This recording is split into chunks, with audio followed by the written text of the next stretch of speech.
तो हम लोगों ने कल कहाँ तक पढ़ा था?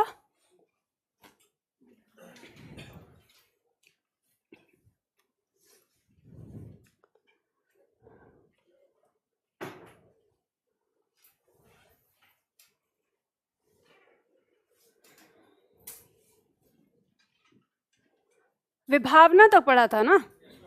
आज हम पढ़ेंगे अन्युक्ति अलंकार। देखो, इसे भी हम नाम से पहचान सकते हैं। अन्युक्ति शब्द बना है अन्य प्लस उक्ति। उक्ति का अर्थ होता है कथन, अन्य माने किसी दूसरे के लिए, किसी दूसरे के माध्यम से किसी दूसरे के लिए जो कथन कहा जाता है उसे हम क्या कहते हैं? अन्युक्ति अलंकार कहते हैं। इसमें परिभाषा लिखो, फिर हम इसे समझते हैं। लिखो, जहां अप्रस्तुत को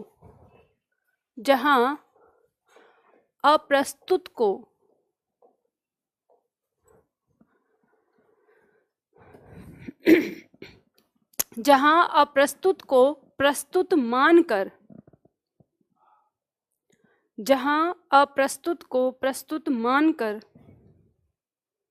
वर्णन किया जाता है, जहां अप्रस्तुत को प्रस्तुत मानकर वर्णन किया जाता है, वहां अन्युक्ति अलंकार होता है।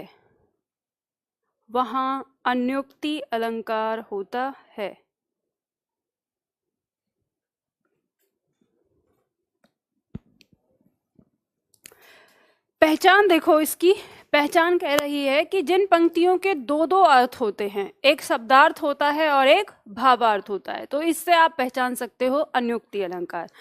अन्युक्ति का मतलब क्या होता है? देखो, इस तरह से समझो, जैसे मान लो कि कोई ऐसा व्यक्ति है जिससे आप बहुत ज्यादा स्पष्ट रूप से उसकी बुराई नहीं कर सकते। मान लो आपका कोई दोस्त है या मित्र है। अब दोस्त और मित्र तो ऐसे होते हैं कि उनसे हम कह देते हैं हर बात, लेकिन आप मानो जैसे आपका बड़ा भाई है, आपकी सारी देखरेख करता है, और आप उससे, अगर वो कोई गलती कर रहा है तो आप उसे ये नहीं कह सकते कि तुम ये गलती कर रहे हो। तो ऐसे सिचुएशन में जहां पर इस तरह से हो कि भाई वो बड़ा है, आप सम्मान करते, तो ऐसी स्थिति में आपको पता है कि भाई गलती कर रहा है और आपको अपना फर्ज निभाना है कि उसका ध्यान उस गलती की तरफ लाना है। तो आप क्या करते हैं कि कोई आप कहानी बनाएंगे, कोई ऐसी कहानी अपने दोस्त की या किसी और चीज की, या कि मैंने न्यूज़पेपर में ऐसा पढ़ा, ऐसी कहानी आई, और जो घटना उसके साथ घट रही है वही बात बिल्कुल हूबहू आप उसके कहेंगे, और फिर उसका परिणाम जो आप अपने भाई को बताना चाहते हैं कि तुम ये काम कर रहे हो, इसका ये परिणाम निकल सकता है, तो वही परिणाम जो हुआ है वो आप बताते हैं, और फिर उससे आप सोचते हैं कि शायद ये अपनी कहानी से उसको मैच करके आगे के परिणाम को सीख जाए। तो आपने क्या किया कि जो वहां पे प्रस्तुत नहीं है उसको प्रस्तुत मान लिया, यानी अप्रस्तुत को प्रस्तुत मान लिया और वो वर्णन किया। तो आप जिसको कहना चाह रहे हैं उस तक भी बात चली गई और आपने किसी दूसरे के माध्यम से बात कही, तो उसी को कहते हैं अन्योक्ति।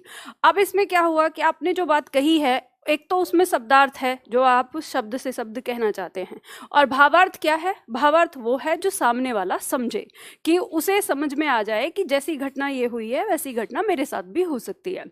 तो यहाँ पे वही आता है। इसीलिए हम जैसे पहचान करेंगे कि जिन पंक्तियों के अंदर आपको दो अर्थ दिखाई दे, एक शब्दार्थ और दूसरा भावार्थ, तो उन पंक्तियों में अन्युक्ति अलंकार होता है। जैसे उदाहरण दिया है यहाँ पर, नहीं पराग नहीं मधुर मधु, नहीं विकास इह काल, अली कली सो बिंदियो, आगे कौन हवाल। अब ये पंक्ति कहती हैं कि नहीं तो अभी पराग का समय है, और ना ही मधुर मधु, मधु मतलब शहद, ना ही शहद बनाने का समय आया है, और नहीं विकास यही काल, और ना ही कली से फूल बन जाने का समय आ गया है कि उसके विकास का समय है। अली कली ही सो बींधियो, अली मतलब भवरा, अगर भवरा ही उस कली को बींधना मतलब काट देगा तो आगे कौन हवाल, उसकी रक्षा फिर कौन करेगा। तो ये इसका शब्दार्थ है। अब पहले तो आप इस चीज को समझो, कि जो भंवरा होता है, अब यहाँ पे ये बात क्यों कही है कि कली की रक्षा भंवरा क्यों कर रहा है, तो प्रकृति में एक ऐसी घटना होती है कि जहाँ पर फूल खिले होते हैं तो वहाँ पे भंवरा भी होता है, और जहाँ फूल होते हैं वहाँ और भी बहुत सारे कीट पतंगे आते हैं। तो कीट पतंगों का उद्देश्य होता है उस फूल से रस चुनना, लेकिन जो भंवरा होता है वो उस कली की रक्षा करता है। ऐसा कहा जाता है, माना जाता है कि जो भंवरा है, जब तक कली से फूल नहीं बन जाता वो तब तक उसका रस नहीं चुनता है। वो अगर कोई और कीट पतंगा भी उस कली के इधर उधर आता है तो वो उसकी रक्षा करता है। तो वही यहाँ पे जो कवि है उसने यही बात कही है कि अगर रक्षा करने वाला ही उसको बींधने लग जाएगा तो फिर उसकी रक्षा कौन करेगा। तो इन पंक्तियों में दो अर्थ हैं। एक तो शब्दार्थ जो हमने देखा कि अगर भंवरा ही कली को काट देगा तो उसकी रक्षा कौन करेगा। अब इसका भावार्थ ये है कि जो जैसे किसी भी चीज की रक्षा करने वाला यानी रक्षक ही अगर भक्षक बन जाएगा तो फिर इंसान जो न्याय की दुहाई किससे करेगा।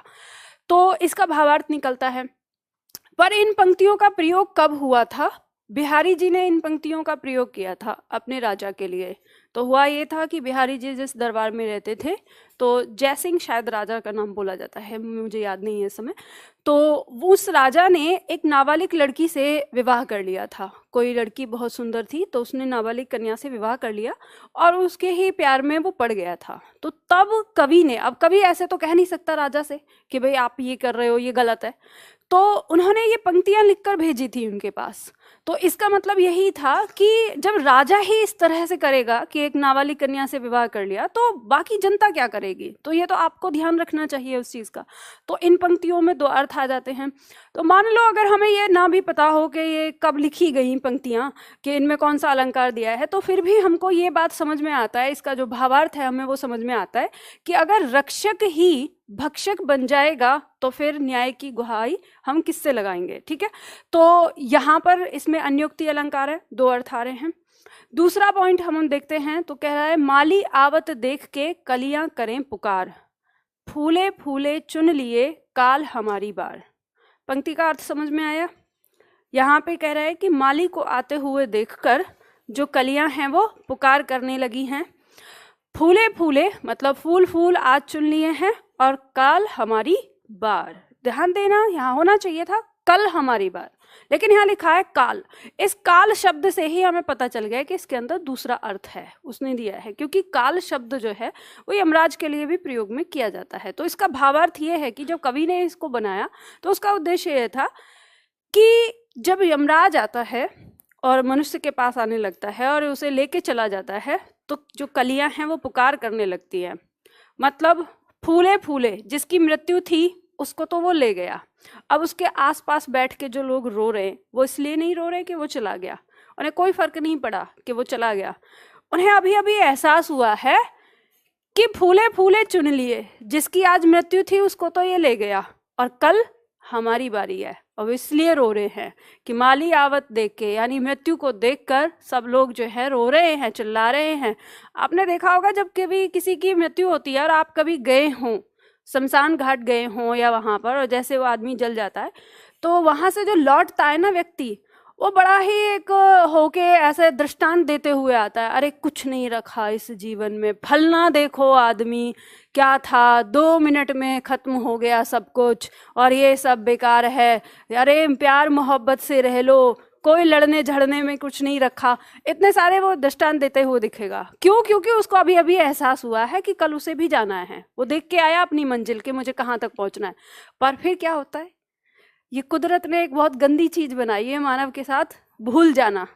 वो भूल जाता है, ठीक है, तो वो भूल जाता है तो फिर उसी डर्रे पे चलने लगता है जैसे है ही। तो ये कहा जाता है ना, दुनिया का सबसे बड़ा आश्चर्य, दुनिया का सबसे बड़ा आश्चर्य ये है कि हर व्यक्ति ये जानता है कि वो एक दिन मरेगा, लेकिन वो जीता ऐसे है जैसे वो कभी नहीं मरेगा। तो ये दुनिया का सबसे बड़ा आश्चर्य है कि सबको पता है कि वो मर जाएगा, कुछ नहीं यहाँ से लेके जाने वाला। हाँ जी, तो इसमें दो अर्थ आ जाते हैं। एक तो आ जाता है शाब्दिक अर्थ, जो माली आवत देखते फूलों की बात हो रही है, और दूसरा आ जाता है मनुष्य की, यानी मृत्यु से हम डरते हैं और हम कैसे सोचते हैं कि जब किसी की मृत्यु को देखते हैं तो हमें एहसास होता है कि कल हमारी बारी है, तो यहाँ पर दो भावार्थ हो जाते हैं, एक शब्दार्थ और एक भावार्थ। तो इन पंक्तियों में है अन्युक्ति अलंकार। तो कलियों का मतलब, तो कलिया ही तो है हम, मतलब ये जो अभी पूरी तरह से खिले नहीं है, मतलब जिनकी अभी मृत्यु आई नहीं है। ठीक है, अब देखो जिस समय कोरोना की लहर चल रही थी और जब आपको न्यूज सुनाई जा रही थी कि उसके घर से मर गया, उसके घर से मर गया, ये हो गया, वो हो गया, तो उस समय लोगों के विचार आप सुनते, अरे कुछ नहीं है, 2 मिनट बात कर लो। हालांकि लोग ऐसे थे कि अगर कोई मर जा रहा है तो अपने मरने का भय इतना था कि उस इंसान को अर्थी तक नहीं दे रहे थे, कदें कंधा, उसकी अर्थी को कंधा तक नहीं दे रहे थे लोग, इतना डर था। बट ऐसे बोल रहे थे कि ये कर लो, वो कर लो, कुछ नहीं रखा जीवन में। तो खैर, दिलेर व्यक्ति तो बहुत कम ही मिलते हैं, डरते ज़्यादा हैं। मैं ये सोचती हूँ कि हम क्यों डरते हैं मृत्यु से। जब मृत्यु, मैं ऐसे सोचती हूँ कि हमें ना ऐसे जीना चाहिए कि मृत्यु तो आनी है, आ जाए या 60 साल बाद, 70 साल बाद, 80 साल बाद या 100 साल बाद, आनी तो है ही। लेकिन जीवन ऐसा होना चाहिए कि आप जितना भी जी के जाओ ना, वो युगों तक याद रखा जाए। भगत सिंह कितने साल जिया? 23 साल। 23 साल में हमने शायद अपनी कहते ना, अपने आप से 1 रुपया कमा के कहीं नहीं अपना खर्च किया होगा, माँ बाप के ही कंधे पर बोझ बने रहे, और वो 23 साल में मर के अमर हो गया, आज भी याद कर रहे। रानी लक्ष्मीबाई 22 साल की थी, 22 साल की उम्र में मर के चली गई, कि आज भी जब नाम आता है तो विदेशी लिखते हैं कि मर्दों में अगर कोई मर्दानी थी तो लक्ष्मीबाई थी। तो जीवन ऐसा होना चाहिए। तो मैं वही सोचती हूँ कि आप जितना भी जीवन जियो, ऐसा होना चाहिए कि जब मृत्यु आए ना, वो आपने एक मूवी सुनी होगी, अक्षय कुमार की एक मूवी आई थी कि जब मृत्यु से मैं आंखें लड़ाऊं तो मैं अपनी मूंछों पर ताव देता हुआ नजर आऊं। हाँ, राउडी राठौर। तो मूवी सिर्फ ऐसे ही मत देखा करो, कुछ सीखा करो उनसे, है ना, सारी चीजें। चलो आप अगला करते हैं, अपहनुति अलंकार। अपहनुति शब्द का अर्थ होता है छिपाना। ठीक है, अपहनुति का अर्थ होता है छिपाना। लिखिए इसमें, जहां उपमेय का निषेध करके,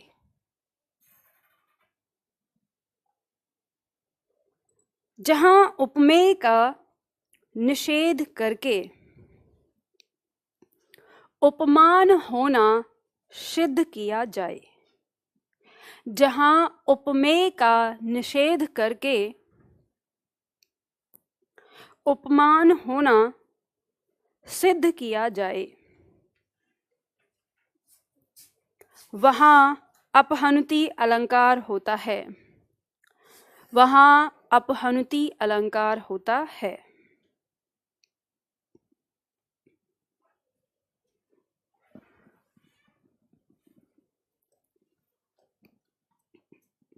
जिन छात्रों ने मेरी वर्णमाला वाली क्लास पढ़ी है, वर्तनी वाली, वो छात्र शांत रहेंगे। बट जो नए छात्र हैं वो जरा मुझे ये बताएं कि यहाँ पर जो ये ह और न लिखा है, इसमें कौन सा वर्ण पूरा है और कौन सा आधा है? न पूरा है और ह आधा है, पक्का? बाकी सब लोग बताओ। लेकिन आधा तो न दिख रहा है। अच्छा, इसका मतलब आपने मेरी क्लास देखी है। मैंने इसीलिए कहा था कि जिसने क्लास नहीं, जिसने की है वो शांत रहे, जिसने नहीं की है ध्यान देना। जब आप इसको लिखें कहीं पर आपको ये ऐसे भी लिखा हुआ मिल सकता है, ठीक है? तो इसका मतलब यही होता है, न के ऊपर उ की मात्रा है, तो अपहनुति, ठीक है? तब हम इसे पढ़ते हैं, तो इस शब्द को ध्यान दीजिएगा। आजकल ऐसा आ गया है कि हमारे छात्र इन शब्दों को पहचान ही नहीं कर पाते हैं कि क्या लिखा हुआ है इसमें। ठीक है, क्या लिखा आपने? जहां उपमेय का निषेध करके उपमान होना बताया जाता है, वहां अपहनुति अलंकार होता है। देखो ऐसे ध्यान देना, यहाँ क्या करता है कि जो उपमेय है, मुख्य वस्तु, उसे कहता है कि ये नहीं है, ये उपमान है। मतलब जैसे मान लो कि अगर हम मुख को बनाते हैं उपमेय और चंद्रमा को बनाते हैं उपमान, तो जब हमें अगर उस पंक्ति में अपहनुति अलंकार लगाना होगा तो हम कैसे लगाएंगे कि यह मुख नहीं है, यह क्या है? चंद्रमा हैं। तो वहां पे हम प्रयोग करते हैं कि ये नहीं है, तो नहीं शब्द आपको देखने को अक्सर मिलेगा, ठीक है। तो वहां पर हमारा अपहनुति अलंकार होता है। जैसे कहा है गरजते घन नहीं बजते नगाड़े हैं। अब है क्या, वास्तव में काले घने बादल जो हैं वो गरज रहे, जोर जोर से गरज रहे। अब कवि ने क्या किया है कि काले घने बादल की जो तुलना की है वो नगाड़ों से की है, पर इसमें डाल दिया उन्होंने अपहनुति अलंकार। तो इन्होंने क्या किया है कि ये गरजते घन नहीं है, जो ये गरज रहे हैं ये काले घने बादल नहीं हैं, ये क्या हैं, बजते नगाड़े हैं। तो नगाड़े से इसकी तुलना की गई है। तो नगाड़े जो है यहाँ पर उपमान है, ठीक है। तो यहाँ हमें पता चल जाता है, क्योंकि ये जो नहीं आया इससे हमें पता चल जाता है। अब जैसे यहाँ पे दूसरा उदाहरण दिया है कि इस तरह से होता है। आपकी परीक्षा में एक बार प्रश्न आया था कि निम्न में से अपहनुति अलंकार किस में है, तो उसमें ये पंक्ति लिखी हुई थी कि यह मुख नहीं है चंद्रमा है। तो ये हमारा उत्तर है, क्योंकि उसमें उपमेय को क्या किया है, नकारा गया है और उपमान होना लिखा गया है।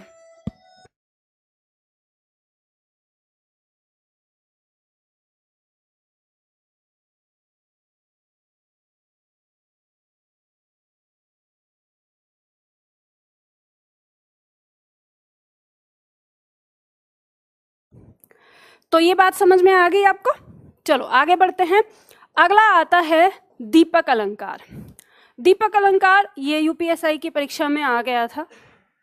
और ये कैसे आ गया, क्या होता है कि आपके जो मार्केट में इतने सारे प्रश्न रहते हैं, जैसे किताबें हैं पूरी, आपने देखा होगा कई सारी किताबें मोटी मोटी बनाई हैं, उसमें सारी परीक्षाओं के प्रश्न दे दिए गए हैं। तो आपके सिलेबस में दीपक अलंकार कभी नहीं था। दीपक अलंकार जो आता है अध्यापक वाली परीक्षाओं में आता है। अब कैसे परीक्षक ने इसे वहां से उठा के यूपीएसआई वाली परीक्षा में रख दिया, तो इसलिए मैं आप लोगों को सारी चीजें पढ़ाती हूँ कि जितने आपके पूछे जाते हैं तो कहीं से भी अगर पूछ ले तो आप पहचान सको। तो पता नहीं होता है, क्योंकि वो प्रीवियस क्वेश्चन पेपर उठाता है, वहां से कोई भी क्वेश्चन उठा लेगा। अलंकार ही है तो सोचा कि ठीक है अलंकार से ही उठा के रख दो। तो लिखो, इसकी परिभाषा लिखो दीपक अलंकार की। जहां प्रस्तुत या अप्रस्तुत, जहां प्रस्तुत या अप्रस्तुत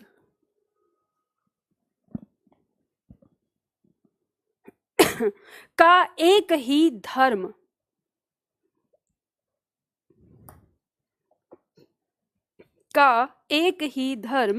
स्थापित किया जाता है,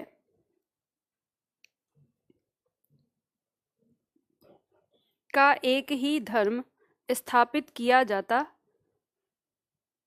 है, वहां दीपक अलंकार होता है,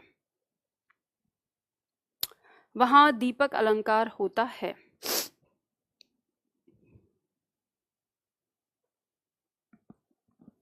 इस परिभाषा को इस तरह से याद कर लेना, आपकी परीक्षा में इसी तरह से पूछा जाता है। अर्थात करके लिखो, समझ लेंगे। अर्थात एक ही प्रकार का गुण, अर्थात एक ही प्रकार का गुण अन्य कई वस्तुओं में, अर्थात एक ही प्रकार का गुण अन्य कई वस्तुओं में दिखाई दे, अन्य कई वस्तुओं में दिखाई दे। देखो, दीपक अलंकार किसे कहते हैं? जिस प्रकार से एक दीपक होता है, आपने देखा होगा कि दीपक है, इसकी लौ है, इससे प्रकाश निकल रहा है चारों तरफ। जब इससे प्रकाश निकलता है तो यहाँ रखी वस्तु ये भी दिखती है हमें, यहाँ रखी, यहाँ रखी, यहाँ रखी, यानी चारों दिशाओं की वस्तु हमें दिखाई देती है। तो इसी तरह से जो दीपक अलंकार जब बनाया जाता है तो उसमें क्या करते हैं या कि ये एक उपमान रख लेता है और उस एक उपमान की तुलना कई अलग अलग उपमेय से करता है, या फिर एक उपमेय रख लेगा और उस एक उपमेय की तुलना अलग अलग उसके जैसे उपमानों से करता है। तो जिसमें दो से अधिक उपमान आ जाते हैं, दो या दो से अधिक, तो वहां पर हमारा क्या हो जाता है, दीपक अलंकार हो जाता है। मतलब उसके जैसा दिखाता है कि ये जो चीज है इसमें इस तरह से है। तो जहां पर दो या दो से अधिक उपमेय या उपमान हो किसी चीज को बताते हुए, तो वहां दीपक अलंकार हो जाता है। पहचान के लिए लिखा है एक उपमेय के कई सारे उपमान अथवा एक उपमान का कई सारे उपमेय। जैसे उदाहरण देखेंगे, उदाहरण दिया हुआ है, देखे ते मन ना भरे, तन की मिटे न भूख, बिन चाखे रस ना मिले, आम कामनी ऊख। अब यहाँ पे क्या है, गुण भी कई सारे दिए हुए हैं और जो जिनके बारे में बात हो रही है यानी उपमेय वो भी कई सारे दिए हैं। तो यहाँ पे कहा है कि आम, कामिनी और ऊख। ऊख माने ईख को कहते हैं, ठीक है, गन्ने के लिए आएगा ये। कामनी का मतलब है सुंदर स्त्री, और आम वही जिसे आप अंग्रेजी में मैंगो कहते हैं, ठीक है। तो इन तीनों के गुण बताए जा रहे हैं। तीन इसमें उपमेय दिए हैं, तो तीन ही उनके गुण आगे बताए गए हैं कि देखे से मन ना भरे, मतलब आम इतना सुंदर लगता है देखने में कि उसे देखने से मन नहीं भरता, देखते रहते हैं। आपने देखा होगा जब आम आते हैं सुंदर लगता है। तन की मिटे न भूख, और जब तक उसे खाया नहीं जाएगा तो जो मन में भूख लगी है वो नहीं मिटती है। बिन चाखे रस ना मिले, और जब तक उसको चखकर नहीं देखा जाएगा उसका रस कैसा होता है ये पता नहीं चलेगा। उसी तरह से कामनी, अब कोई सुंदर स्त्री होती है तो सुंदर स्त्री को देखकर क्या होता है, देखे से मन ना भरे। अब जिसको देखना है, जिसको ताड़ना है वो ताड़ेगा ही, ठीक है, बार बार बार बार।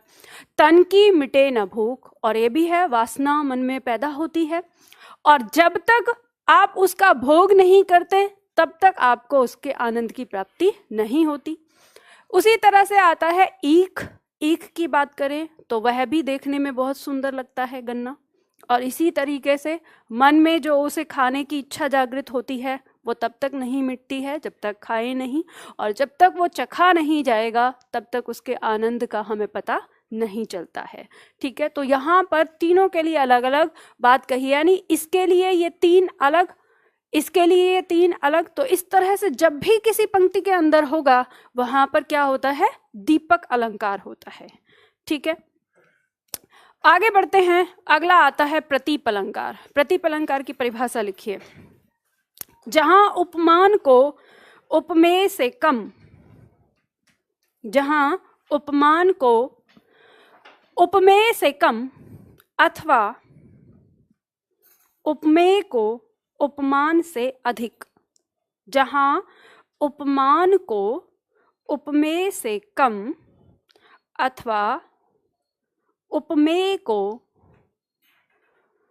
उपमान से अधिक गुणवान दिखाया जाए, गुणवान दिखाया जाए, वहां प्रतीप अलंकार होता है, वहां प्रतीप अलंकार होता है। गुणवान दिखाया जाए, वहां प्रतीप अलंकार होता है। पूर्ण विराम लगा के लिखो, यह उपमा अलंकार का उल्टा होता है,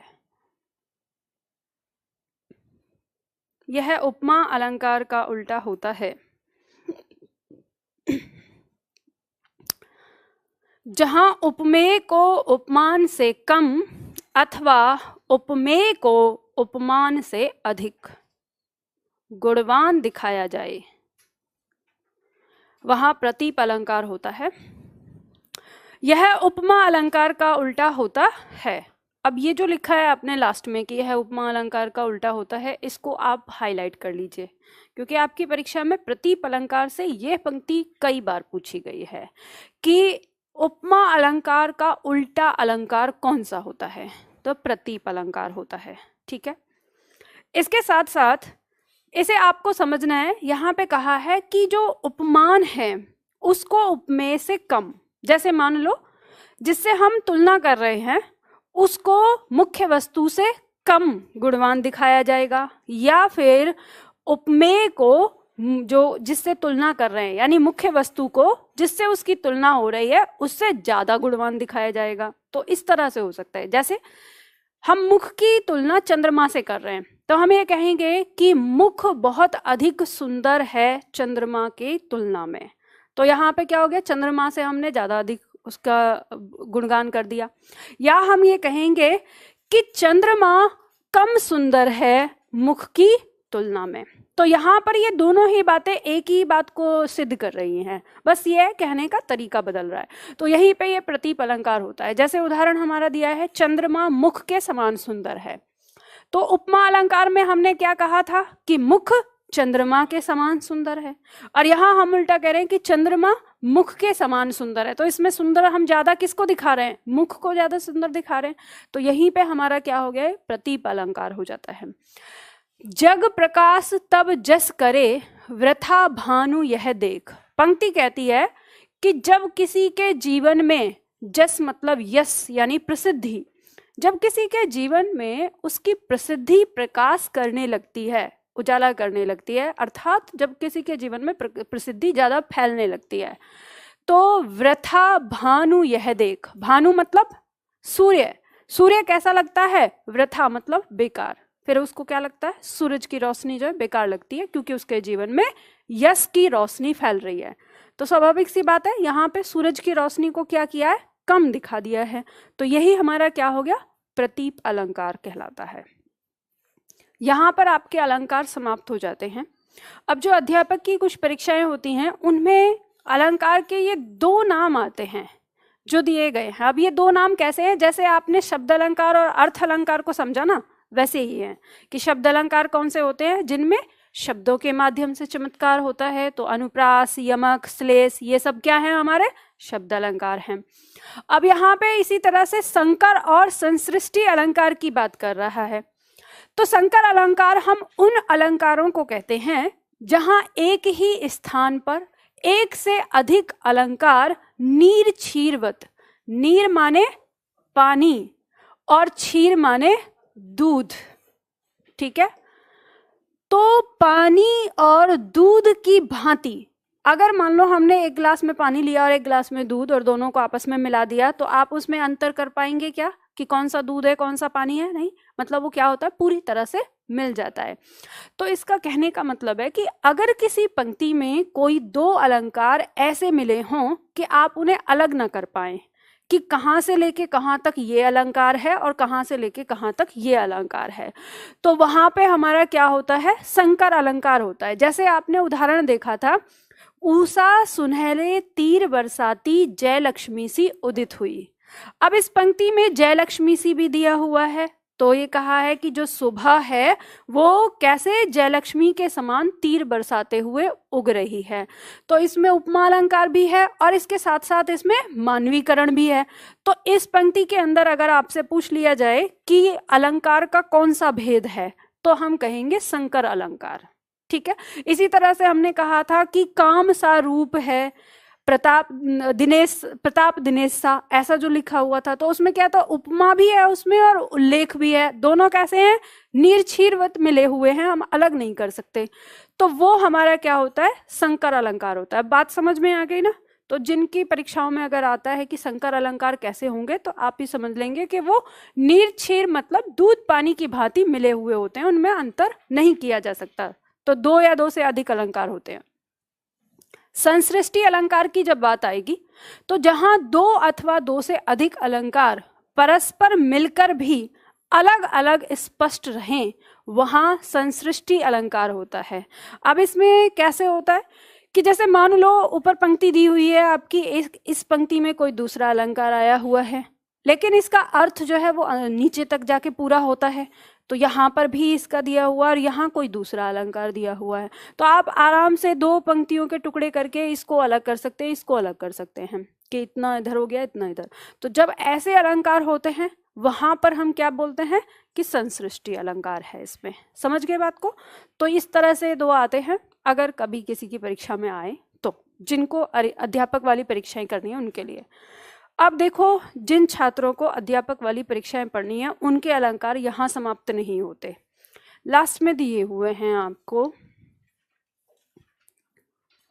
कुछ अन्य अलंकार और कुछ अन्य अलंकार में मैंने जिस प्रकार से आपको समझाया है उसी प्रकार से यहाँ पर परिभाषा लिखकर उसकी व्याख्या भी मैंने साथ में दे दी है और उसकी पहचान भी दे दी है।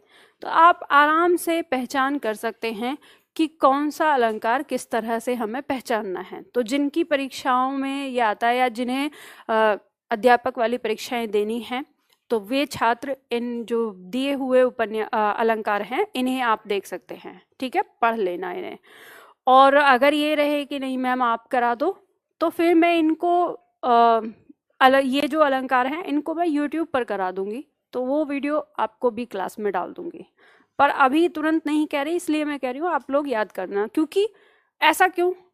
तो ध्यान रखना, आप अध्यापक बनना चाहते हैं जीवन में, और अध्यापक कभी किसी के सहारे नहीं चलता है, वो थोड़ी सी हिंट लेता है अपने गुरुजनों से और उसके बाद वो खुद गुरु बनता है। तो आपको ये चीज़, ये ट्रेनिंग सीखनी पड़ेगी। क्योंकि कई सारे छात्र पीछे कह रहे थे मैम पूरा नहीं करवाया है, कैसे होगा हमारा। तो आप जब अध्यापक बनने की कल्पना कर रहे हैं भविष्य में, तो आज ही अध्यापक बन जाइए। ये मत सोचिए कि भविष्य में बनेंगे, आज ही बन जाइए। तो अध्यापक क्या करता है, आपके पास कोई डाउट होगा तो आप मेरे पास आएंगे, और मेरे पास कोई डाउट होगा तो मैं कहाँ जाऊंगी? कोई है ही नहीं।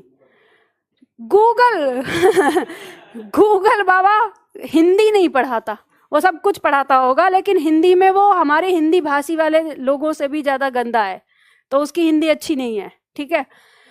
तो मैं कहाँ जाती हूँ? मैं जाती हूँ ईश्वर की शरण में। फिर मैं आह्वान करती हूँ, माँ सरस्वती मुझे ज्ञान दो, ये जो प्रॉब्लम आ रही है इसको कैसे सॉल्व करें। तो ज़्यादा से ज़्यादा पढ़ना होता है।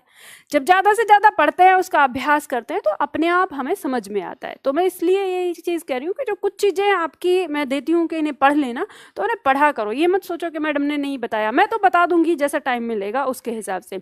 इसीलिए मैंने कहा है कि आज तक मैंने प्रॉपर क्लास नहीं शुरू करी अध्यापक वाली, क्योंकि अगर अध्यापक वाली प्रॉपर क्लास शुरू करेंगे तो बहुत कुछ ऐसा होता है जो आपको सिखाने के लिए है।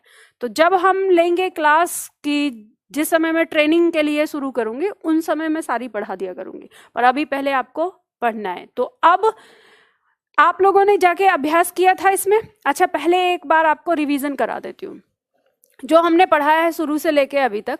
शब्द अलंकार में पढ़ा था अनुप्रास अलंकार। अनुप्रास अलंकार के कितने भेद थे?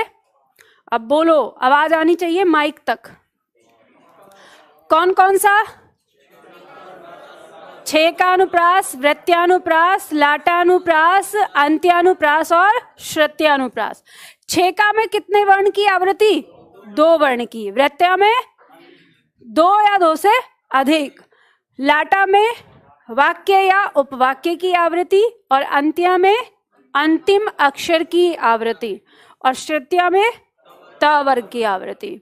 श्लेष अलंकार एक शब्द के 2 या 2 से अधिक अर्थ, और यमक में 2 या 2 से अधिक अर्थ और सबके अलग अलग अर्थ, ठीक है।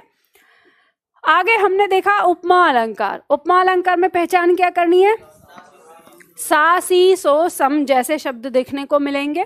रूपक अलंकार में उपमेय, रूपी, उपमान, यानी उपमेय उपमान के बीच में योजक चिन्ह देखने को मिलेगा, और जहां योजक चिन्ह हो वहां देखना है कि उपमेय उपमान का जोड़ा है या नहीं। उत्प्रेक्षा अलंकार में मानो, मनो, ज्यों आदि शब्द होंगे जिसका अर्थ होगा मानो की। अतिशयोक्ति में किसी बात को बढ़ा चढ़ाकर प्रयोग किया जाएगा। विरोधाभास में जहां विरोधी बात कही हो या कोई पंक्ति में विलोम शब्द दिखने को मिले। मानवीकरण में मानव की चेष्टाओं का आरोप होगा, ठीक है। असंगत अलंकार, असंगत अलंकार में कार्य और परिणाम में मेल नहीं होगा, कार्य कहीं और होगा और उसका रिजल्ट कहीं और आएगा। उल्लेख अलंकार में एक वस्तु का अनेक प्रकार से उल्लेख होगा। संदेह अलंकार में या अथवा शब्द देखने को आपको मिलेंगे। स्थिति क्या होगी? या तो ये या तो ये। भ्रांतिमान में जहां समझकर या जानकर जैसे शब्दों का प्रयोग मिलेगा या इसका अर्थ रखने वाले शब्दों का प्रयोग मिलेगा। व्यतिरेक अलंकार में क्या होगा, उपमेय में गुण व उपमान में दोष दिखाया जाएगा। यानी देखो, प्रतीप अलंकार और व्यतिरेक अलंकार कुछ कुछ एक जैसे मान लिए जाते हैं। अगर आपको किसी पंक्ति के अंदर ये लगे कि इसमें व्यतिरेक अलंकार है, कि इसमें उपमान में दोष दिखाया गया है, और ऑप्शन में आपको व्यतिरेक न देखने को मिले, तो ऑप्शन में आपको प्रतीप अलंकार देखने को मिलेगा, तो आप उत्तर प्रतीप लगाकर आ जाए।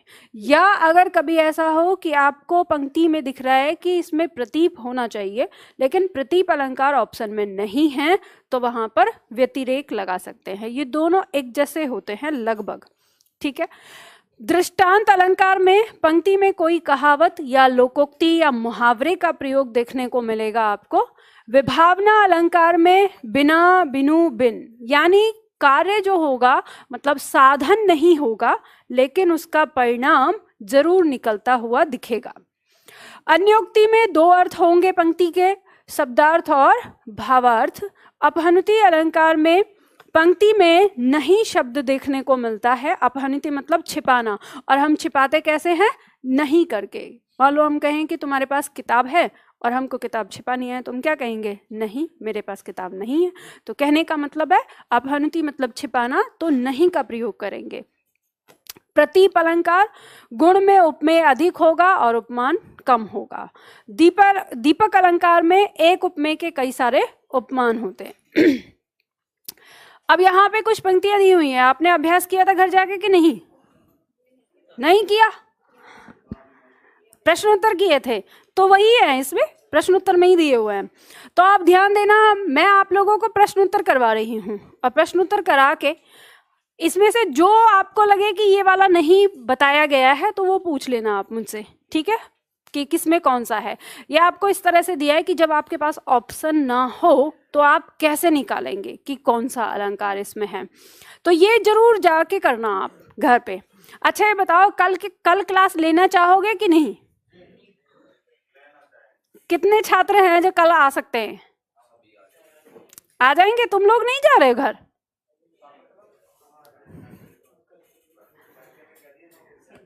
हाँ बिल्कुल सही, भाई आज क्लास इसलिए तो खाली है।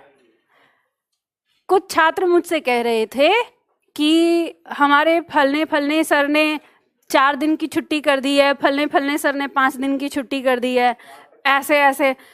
तो अब जिन टीचर का नाम लिया था तो मैं यहाँ नाम तो नहीं लूंगी, आप समझ जाना, क्योंकि मैं उनको अच्छी तरह से जानती हूँ, मैं उनकी जीवन शैली को अच्छी तरह से जानती हूँ। उनकी जीवन शैली क्या है, उन्होंने अपने परिवार से ये प्रॉमिस की हुई है कि साल में 1 इंटरनेशनल और 2 नेशनल ट्रिप आपको करवानी है 8 दिन की। अब उन्होंने अपनी फैमिली से प्रॉमिस किया हुआ है, तो वो हर 2 महीने 3 महीने पे बच्चों की छुट्टी करके घूमने के लिए निकल जाते हैं। अब ये मुझे एक बात समझ में नहीं आती, अभी पिछले महीने भी वो गए थे, तो क्योंकि जब वो जाते हैं तो एक टीचर लोगों का एक सर्कल हो जाता है ना, तो मेरे पास भी निमंत्रण आया था कि श्रीलंका जाना है, चलेंगी? तो मैंने कहा नहीं आप ही जाओ, मैं तो वैसे ही इतना ज़्यादा मेरी तो छुट्टी हुई थी इस साल में घर के कामों की वजह से, मैंने कहा नहीं जाना। तो मैं वही चीज़ सोच रही थी कि अब वो छुट्टी करके जा रहे हैं यहाँ पर, तो वो न्यू ईयर पे यहाँ से जा रहे हैं, वो श्रीलंका जा रहे हैं घूमने के लिए। नहीं, मुझे तो श्रीलंका के बारे में पता चला कि वहाँ जा रहे हैं, और हो सकता है कि वो अगले महीने का हो, क्योंकि मुझे ये बताया गया था कि जा रहे हैं, वो जाते रहते हैं अगले महीने और इन सारे पे। तो मैं वही सोच रही थी कि अब ये बताओ, आप लोगों की पढ़ाई है, फीस आप लोगों ने एक बार दे दी, उन्हें क्या ही टेंशन है। और छात्र भी, अगर देखो आप लोगों की छुट्टी हो और आपको खुशी हो रही है तो समझ लेना कि गलत रास्ते पे चल रहे हो आप। अगर छुट्टी हो और मन में कष्ट हो कि अरे छुट्टी नहीं होनी चाहिए थी, पढ़ा देते, एक दिन खराब हो जाता, तो समझ लो कि आप सीरियस हो, आप गंभीर हो अपनी चीज़ों को लेकर। और अगर छुट्टी के नाम पे और ये, अरे बात बताओ, आप लोग 20-21 साल के हो गए, 20-21 साल तक अपने मम्मी पापा के साथ ही तो थे, 2 ही साल तो आपको जीवन में थोड़ा अलग होना है। याद रखो, विद्यार्थी जीवन का ये समय जो होता है ना, 21 से 25 साल के बीच का, अगर इस 21 से 25 साल के बीच में जिस व्यक्ति ने अपना जीवन नरक बना लिया, कहें कि एकदम कुछ नहीं चाहिए उसे, सिर्फ पढ़ाई पढ़ाई और ये सारी चीज, वो पूरी जिंदगी भर मौज करेगा। और जिस व्यक्ति ने इन 5 सालों में बाप के पैसे पर ऐश उड़ा लिया, वो पूरी जिंदगी भर ऐसे ही नरक में सड़ेगा, फिर वो एक एक रुपए का मोहताज हो जाएगा। तो चॉइस आपकी है कि आपको 5 साल अपने आप को ऐसी जिंदगी देनी है या पूरी जिंदगी देनी है। तो यही होता है हमारे साथ भी, देखो सबके साथ होता है, आपके साथ भी ऐसे दोस्त होंगे जो कहते होंगे कि अरे मौज तो बाप के पैसों पे ही होती है, अपने पैसों पे तो खर्चा ही चलता है। पर मैं उनमें से थी, मैं कहती थी कि नहीं, मौज तो हम अपने ही पैसे पे करेंगे और अपने ही पैसे पे अपने माँ बाप को भी घुमाएंगे। ये जज्बा होना चाहिए। कौन कहता है कि पैसे मतलब बाप के पैसे पे मौज होती है, तुम इतना कमाओ अपने पापा से भी ज्यादा। तो लेकिन यही है कि जो जिनको बिगाड़ना होता है वो क्या करेंगे, यही सब बोलेंगे ना। तो बिल्कुल यही चीज है, ठीक है। तो चलो देखो, बताओ जल्दी जल्दी, अब बहुत तेज स्पीड से करना, आज ही से खत्म करेंगे। इसमें हम लगभग 70 क्वेश्चन के आसपास में हैं हमारे, और वो सारे करने हैं। तो इसमें कुछ ऐसे हैं जो हम कर चुके हैं और कुछ वैसे हैं जिन्हें हमें करना है। तो अब हम यहाँ पे देखते हैं कि किस तरह से हम अभ्यास करते हैं। अपने प्रश्नोत्तर, जैसे मान लो आपकी परीक्षा में आ गया, अभी थोड़ी देर के लिए कल्पना कर लेना कि आप परीक्षा में बैठे हुए हो और आपके पास ना तो किताब है, ना आपके पास टीचर है आपका, और कोई नहीं है मदद करने वाला, और प्रेशर है, जल्दी आपको परीक्षा खत्म भी करनी है, ठीक है। तो उस तरह से सोचते हुए, तो कैसे आप सोचोगे? आपकी परीक्षा में प्रश्न आ गया, चरण धरत चिंता करत चितवत चाहू और सुबरन को ढूंढत फिरत कवि व्यभिचारी चोर। आपके पास 2 रास्ते हैं। एक रास्ता तो ये जो आपने क्लास में पढ़ा वो अपने दिमाग में बिल्कुल सेट रखिए कि मैंने क्लास में पढ़ा था, तो सुबरन देखते ही आपको पता चल जाएगा कि इसके अंदर क्या आ गया, हमारा श्लेष अलंकार आ गया। अगर मान लो नहीं याद रहता है, कभी नया सा लग जाता है परीक्षा में जब प्रेशर होता है, तो जैसे ही आप पंक्ति देखेंगे, आप 1 सेकंड में नजर डालिए इधर, पूरा नहीं पढ़ना। दूसरी सेकंड में नजर डालिए कि पूछ क्या रहा है, पूछ रहा है अलंकार। तीसरी सेकंड में नजर डालिए इसके ऑप्शन पर, और ऑप्शन इसमें, अब क्योंकि मैंने आपको बताया है कि कैसे परिभाषाएं आपको याद रखनी है, तो आपको उसी तरीके से इसको ऑप्शन में पढ़ते हुए अलंकार को रिजेक्ट करना है। सबसे पहले दिख रहा है उपमा, आपको पता है सा सी सो सम होना चाहिए, पंक्ति के अंदर कोई नहीं दिखाई दे रहा, काट दो, ठीक है। दूसरा दिख रहा है रूपक, कि आपको योजक चिन्ह वाला दिखना चाहिए, कहीं योजक चिन्ह नहीं दिख रहा है तो काट दो, ठीक है। तीसरा आता है, दूसरा यहाँ पे तीसरा दिया है यमक, कोई एक शब्द 2 या 2 से अधिक बार होना चाहिए, पंक्ति में कोई शब्द पुनरावृत्ति नहीं है, रिपीट नहीं है, तो काट दो। आंसर मिल गया आपको, ठीक है। आ जाएगा श्लेष, और जब आपको लगे कि कहीं दिक्कत है तो आप आराम से पढ़ के देख सकते हो सुबरन शब्द, तो ये दिक्कत हो जाती है।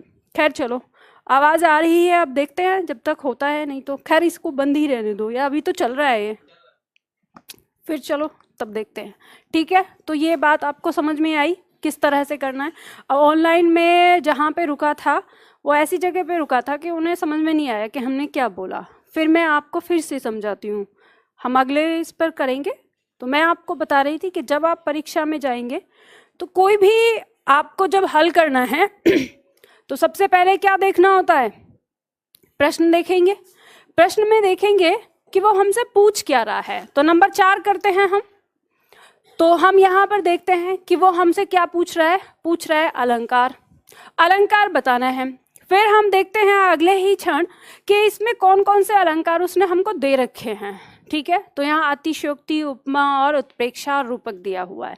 तो पंक्ति दी हुई है उस काल मारे क्रोध के, तो जैसे ही दिया है ऐसे हमें यहाँ पे दिख रहा है, शब्द दिया है मानो, लेकिन नहीं तो हम इसे देख सकते हैं कि कह रहा है कि उस काल मारे क्रोध के तन कांपने उनका लगा, मानो हवा के जोर से सोता हुआ सागर जगा। यानी उसका मन में ऐसा क्रोध आ गया जैसे सागर में सुनामी आ जाए। तो इसमें कोई अतिशयोक्ति तो है नहीं, सागर में सुनामी भी आती है और किसी को गुस्सा भी बहुत तेज आता है, तो इससे उसकी तुलना हो सकती है, तो अतिशयोक्ति नहीं है, कट जाएगा।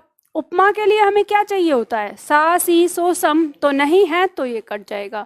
रूपक के लिए क्या चाहिए हमें, योजक चिन्ह, उपमेय उपमान के साथ, ठीक है।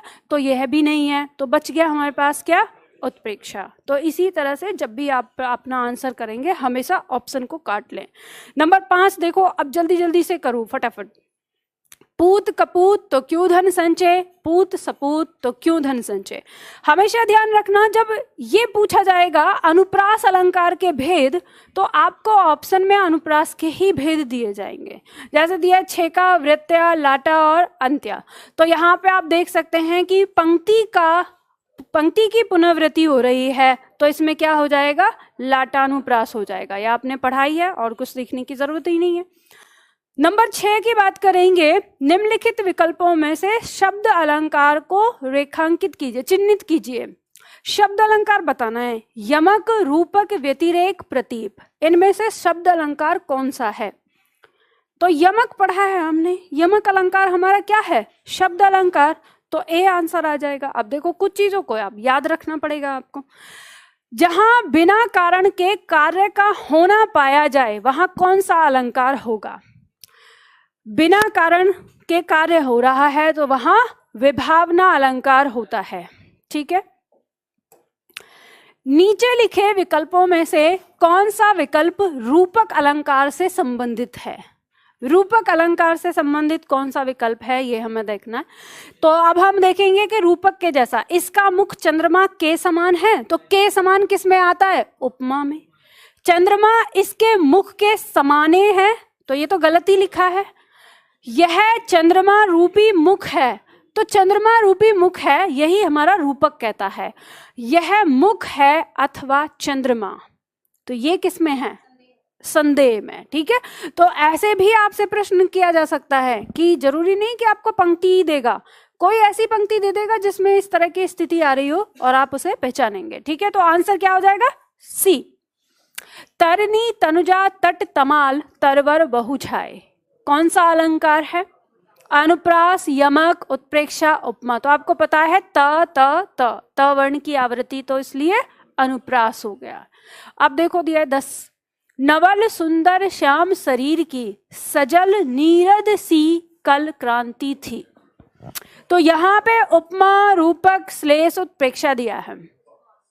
तो आप देखो रूपक इतनी जल्दी मत बोलो, यहाँ पे दिया है मैंने आपको कहा है योजक चिन्ह जरूर देखो, लेकिन वो उपमेय उपमान होना चाहिए।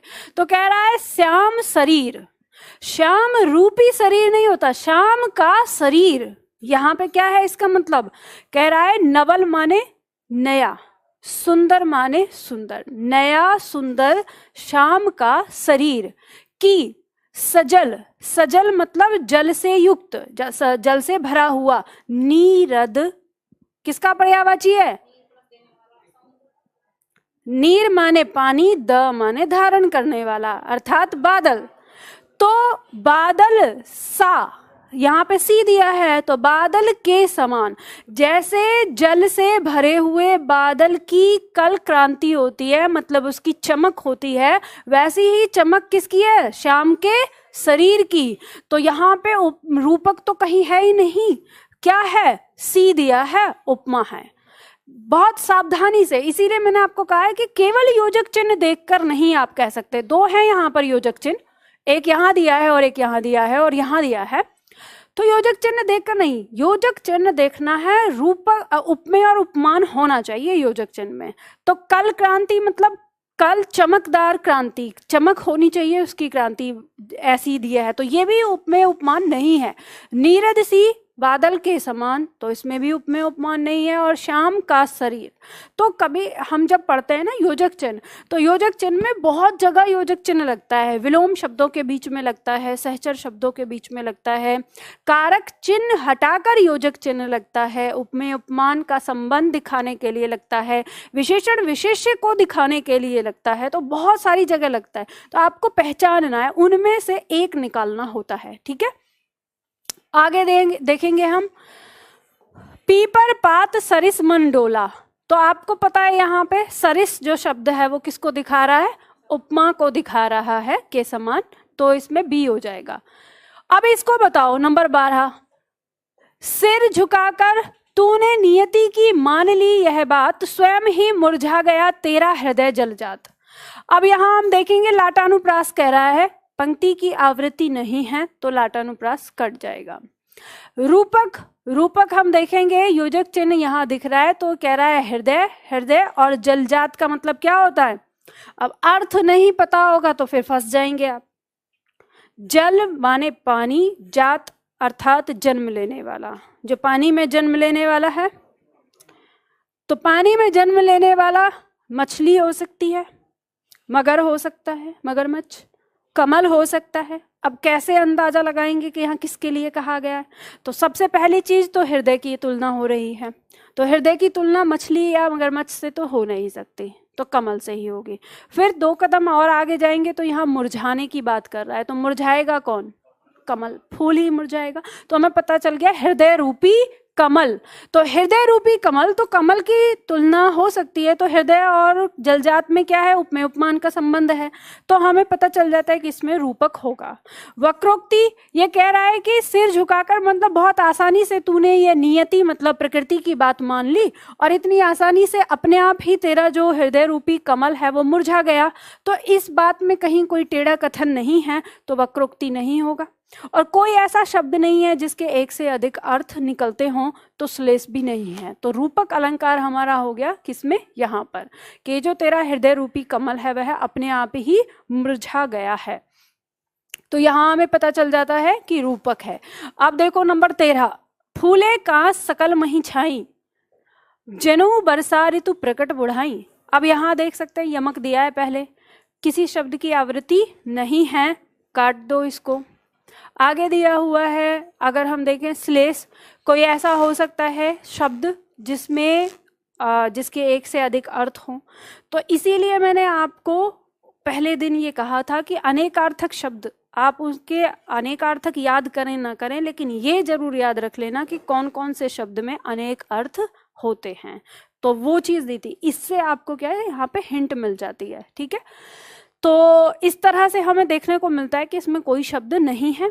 पर हम आगे बढ़ते हैं, देखेंगे कि क्या उत्प्रेक्षा, उत्प्रेक्षा कहता है जनु, मनु, मानो, जनु। तो यहाँ पे जनु दिया है, ये कह रहा है कि फूले कांस सकल, सकल माने सभी, मही माने पृथ्वी, तो पूरी पृथ्वी पर कांस के फूल खिलाए हैं। कांस के फूल खिलते हैं जब वर्षा ऋतु खत्म हो जाती है, समाप्त हो जाती है उसके बाद। तो यहाँ कवि कह रहा है कि सारी पृथ्वी पर कांस के फूल खिल आए हैं, उठ आए हैं, लग रहे हैं। जनुहु मानो की वर्षा ऋतु प्रकट होकर बुझ गई है, समाप्त हो गई है। ठीक है, तो यहाँ पे मानो कि अब उसे ऐसा कोई दृश्य दिखाई दे रहा है कवि को कि जो कांस के फूलों जैसा लग रहा है।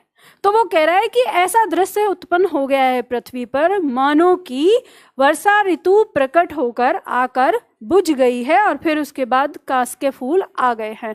तो कल्पना करवा रहा है ये। तो जनु शब्द का मतलब यहाँ पर मानो की, तो उत्प्रेक्षा हो जाएगा और इस तरह से आप इसका आंसर कर पाएंगे। ध्यान दीजिएगा, जब तक आप प्रैक्टिस नहीं करेंगे, अभ्यास नहीं करेंगे, तब तक चीज़ें आपको समझ में नहीं आएंगी। मैं आप लोगों को बहुत अच्छे से पढ़ा दूंगी और मैं अपनी तरफ से पूरी मेहनत कर दूंगी, लेकिन जब तक आप स्वयं नहीं निकलेंगे, याद रखो सदैव, अगर कंप्यूटर पर बैठकर आप गाड़ी चलाना सीखते हैं तो वहाँ चाहे आप कितने भी परफेक्ट क्यों ना हो जाएं, तब तक कोई मतलब नहीं होता उसका, जब तक आप स्वयं नहीं निकलते सड़क पर गाड़ी लेकर। तो जब आप सड़क पर गाड़ी लेकर निकलेंगे तभी आप चलाना सीखेंगे, आपको तभी पता चलेगा। यहाँ आपको सब कुछ याद हो जाए ना, बिल्कुल, अगर मैं अपने दिमाग की फोटोकॉपी भी कर दूँ ना आपके पास, तो भी आपके लिए वो कोई काम का नहीं होगा। क्यों? जब तक आप उसका अभ्यास नहीं करेंगे। तो इसलिए अभ्यास जरूर करना है, जैसे मैं बता रही हूँ, घर जाके करें, इसी को करें। यहाँ पे जो 70 क्वेश्चन मैंने दे रखे हैं, इन 70 से प्लस क्वेश्चन है, इन सारे क्वेश्चंस को अगर आप बार बार इनको बिल्कुल रट भी लेंगे ना, जैसे मैं बता रही हूँ, तो उतने में ही जब कोई नया आपके सामने आएगा, आप उस योग्य होंगे कि आप उसमें पहचान लेंगे। देखो जल्दी से बताओ, मुख बाल रवि सम लाल होकर ज्वाला सा बोधित हुआ। सम और सा 2 शब्द दे रखे हैं, तो क्या हो जाएगा? उपमा।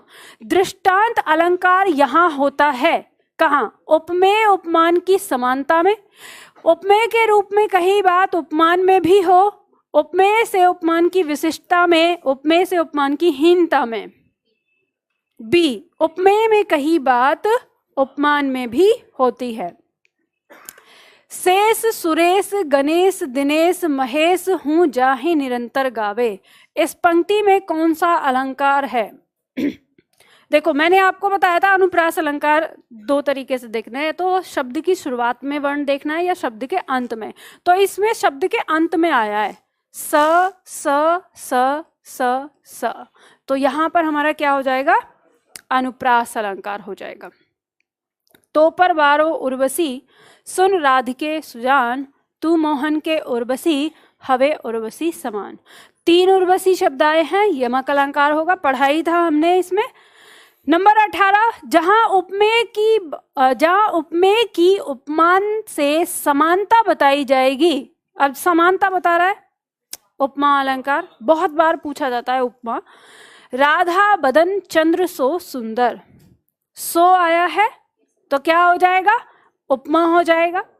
ज्यों ज्यों बूढ़े श्याम रंग त्यों त्यों उज्जवल होए, जैसे जैसे श्याम का रंग, कृष्ण का रंग चढ़ता जा रहा है वैसे वैसे उजाला होता जा रहा है। तो इसमें क्या है?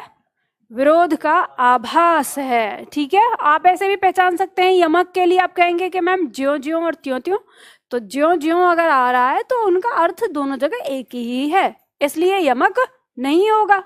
और उपमा सासी सो कम दिया नहीं है, मानो मनो दिया नहीं है, तो बच गया विरोधाभास। ठीक है, अब दिमाग को चलाओ चाचा चौधरी से भी तेज, इतनी तेज हो जाना चाहिए, एकदम घूम जाना चाहिए, है ना। मानो माई घन घन अंतर दामिनी, इस पंक्ति में कौन सा अलंकार होगा? पहले ही मानो दिया है, मानने की बात कर रहा, उत्प्रेक्षा आ जाएगा, कुछ और है ही नहीं इसमें। आगे देखो नंबर 22, किस पंक्ति में अपहनुति अलंकार है? और जैसे ही अपहनुति आ जाए अर्थ बताया छिपाना, याद रखना है। इसका मुख चंद्रमा के समान है, चंद्र इसके मुख के समान है, इसका मुख ही चंद्र है, यह मुख नहीं चंद्र है। ये प्रश्न आया था आपके। अपहनुति का मतलब बताया छिपाना, और छिपाएंगे कैसे? नहीं, तो इस जिसमें नहीं है वही होगा। ठीक है, यह मुख नहीं चंद्र है। उपमेय का निषेध करके उपमान होने का आरोप किया जाए, वहां अलंकार होगा। अब निषेध का मतलब तो वही है जो अभी हम पढ़ रहे, तो कौन सा अलंकार होगा? अपहनुति होगा। ठीक है, उपमेय में कल्पित उपमान की संभावना को कहते हैं। अब कल्पित शब्द मैंने कहा था, कल्पना, काल्पनिक, कल्पित शब्द आ जाए तो क्या होगा? वो उत्प्रेक्षा होगा। तो भले ही संभावना यहाँ पे दिया हो, जैसे हमने उसमें पढ़ा कि समानता की संभावना, और फिर यहाँ पे कह देता है कि कल्पित की संभावना, दोनों एक जैसे लगते हैं कि संभावना वहां भी आ रहा है, संभावना वहां भी आ रहा है। इसी तरह से करके वो क्या करता है? आपके अंदर उलझन डालता है कि आप इसमें कंफ्यूज हो जाए। विमल वाणी ने वीणा ली कमल कोमल कर में सप्रीत, अनुप्रास है। व वर्ण की आवृत्ति, फिर क वर्ण की आवृत्ति हो रही है। विमल मतलब साफ, जैसे कहते हैं साफ सुथरा, कोमल, पवित्र। चारु चंद की चंचल किरणें, तो चारु चंद्र, च वर्ण की आवृत्ति है, अनुप्रास हो जाएगा। रहमन जो गति दीपक की, कुल कपूत गति सोए, बारे उजियारे करे बड़े अंधेरो होए। तो बारे और बड़े में दो दो अर्थ हैं, तो क्या है इसमें? श्लेष है, मैंने पढ़ाया, इसको समझाया था। जहां उपमेय को श्रेष्ठ और उपमान को नीचा दिखाया जाता है, वहां क्या होता है? व्यतिरेक। याद रखना है इन पंक्तियों को, ऐसे ही आता है। देखो ये जैसे व्यतिरेक है, दृष्टांत है या प्रतीप है, ये आते हैं आपकी परिभाषा से। इसमें पंक्तियों में बहुत कमी आता है, परिभाषा से पूछ लिया जाता है, तो इन्हें याद रखना है। चरण कमल बंदो हरिराय में कौन सा अलंकार होगा? चरण रूपी कमल की बात हो रही है तो रूपक हो जाएगा। ठीक है, नवल सबल सुंदर श्याम शरीर में अलंकार होगा। उल्लेख अलंकार होगा, क्योंकि श्याम के शरीर की जो बात हो रही है, नवल है मतलब नया है, सबल मतलब ताकतवर है, सुंदर मतलब सुंदर है। तो जहां पे किसी एक चीज का वर्णन दो या दो से अधिक बार अलग तरीके से व्यक्त किया जाए तो उल्लेख अलंकार होता है। ठीक है। बिनु पद चले सुने बिनु काना, कर बिनु कर्म करे विधि नाना। बिनु शब्द का प्रयोग हुआ है, बिना पैरों के चलता है, बिना कानों के सुनता है, तो क्या हो जाएगा? विभावना। ठीक है, विभावना अलंकार हो जाएगा। दिवसावसान का समय मेघमयी आसमान से उतर रही वह संध्या सुंदरी, परी सी धीरे धीरे धीरे। प्रस्तुत पंक्ति में कौन सा अलंकार है? उपमा, रूपक, मानवीकरण या उपयुक्त सभी। प्रश्न को पूरा पढ़ लिया करो, उसके बाद उत्तर दिया करो। ठीक है, तो यहां पर तीनों हैं। उपमा कैसे है? परी सी। ठीक है, अब रूपक कैसे है? संध्या रूपी सुंदरी, शाम। ठीक है, शाम की बात हो रही है, शाम रूपी सुंदरी।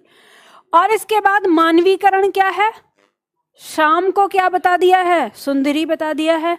और कैसे उतर रही है? परी के समान धीरे धीरे। तो जैसे ही आप इस बात को बोलते हैं आपके दिमाग में कल्पना हो आती है कि कोई परी है और वो उतर रही है, तो मानवीकरण हो गया इस पे, तो तीनों हो जाएगा, तो उपर्युक्त सभी इसका उत्तर हो जाएगा।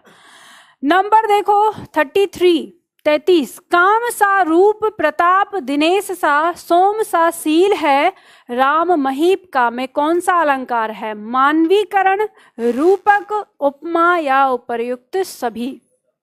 बताओ, जल्दी से बताओ।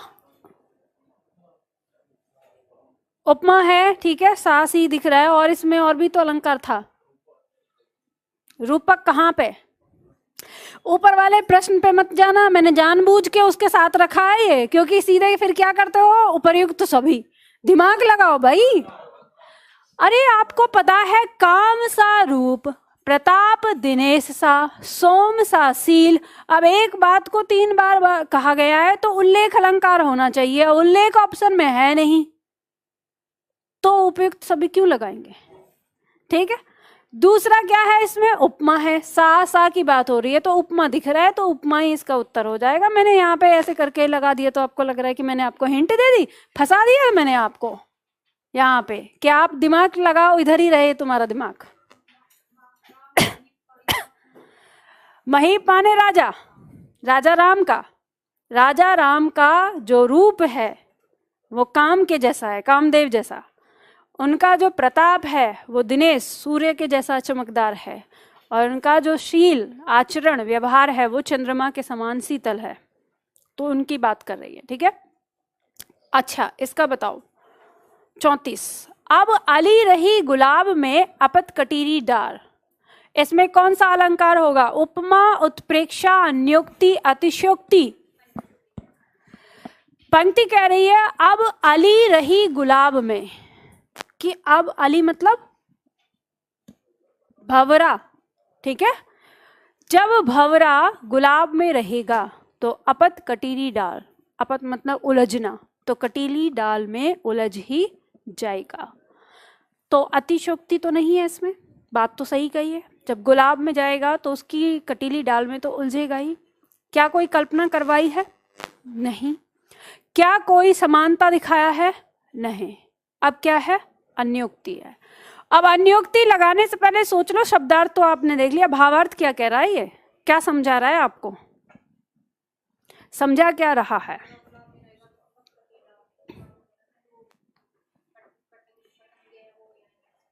अच्छा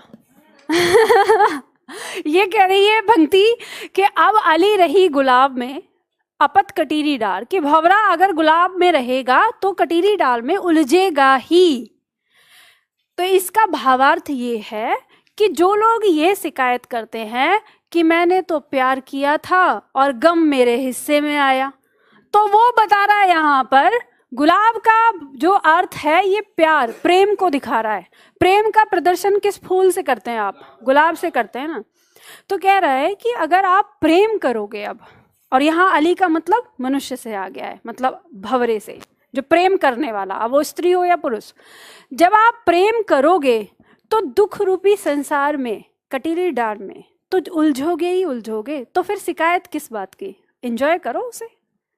क्या हाँ ठीक है, प्रेम कर रहे हैं तो दुख तो आएगा ही आएगा साथ में, क्या दिक्कत है ना? तो इसलिए इसमें दो अर्थ हैं, एक भाव है और एक शब्दार्थ है, ठीक है। अपत उलझना, हाँ, कि आप उसमें उलझ रहे हो, तो प्रेम में अप्रेम करते हो तो दुख में तो आएगा ही आएगा, ठीक है। चलो आगे बढ़ते हैं। नहीं पराग नहीं मधुर मधु नहीं विकास यही काल, अभी अभी पढ़ा है हमने, अन्योक्ति हो जाएगा इसमें। सागर के उर पर नाच नाच करती हैं लहरें मधुर गान। अब सागर के उर पे, सागर का हृदय की बात हो रही है, मानवीकरण हो रहा है, तो ये तो पहचान में आ ही जाएगा, मानवीकरण है इसमें। कबीरा सोई पीर है जे जाने पर पीर, जे पर पीर न जानिए सो काफिर बेपीर। प्रस्तुत पंक्ति में अलंकार बताना है। यहां पर आप देखेंगे ऑप्शन आपके पास है, दो हमारे पास है, यमक और रूपक, और तीसरा चौथा कौन सा है? श्लेष और उनरुक्ति, अन्योक्ति, पुनरुक्ति। तो देखो पुनरुक्ति का मतलब होता है फिर दोबारा से उसकी उक्ति होना, बार बार शब्द की, तो ऐसा तो कहीं कुछ है नहीं कि उक्ति बार बार हो रही है। अब इसके बाद जो शब्द पीर है ये हमारा कितनी बार आया? 3 बार आ गया है। तो इसमें 3 बार में नहीं तो 2 बार इसका अर्थ अलग अलग है, तो 3 बार आ गया तो यमक के ज्यादा चांस है। फिर हम इसका अर्थ देखते हैं, कहता है कबीरा सोई पीर है, तो पहले पीर का अर्थ है देवता।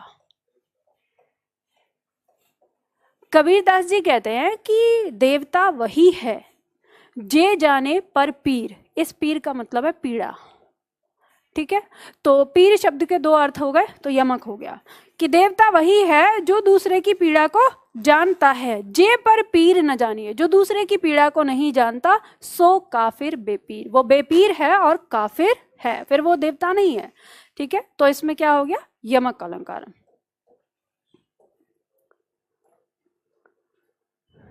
आगे देखिए, एक राम घनश्याम हित चातक तुलसीदास। यहाँ पे कहा है कि एक राम रूपी घनश्याम के लिए, यानी राम रूपी काले घने बादल के लिए चातक रूपी तुलसीदास है। यानी तुलसीदास जो है वो स्वयं को चातक का रूप बता रहे हैं और राम को, अपने राम को काले घने बादल का। तो उन्होंने यहाँ पर इनके साथ क्या किया है, आप तुलना की है अपने आप की और राम की, तो इसमें वो रूपी शब्द लगाकर की है, तो इसलिए रूपक हो जाएगा। अब मुझे ये बताओ, क्या आप लोग जानते हो चातक का और घनश्याम यानी बादल का क्या संबंध है? कितने छात्र हैं जो नहीं जानते इस चीज के बारे में?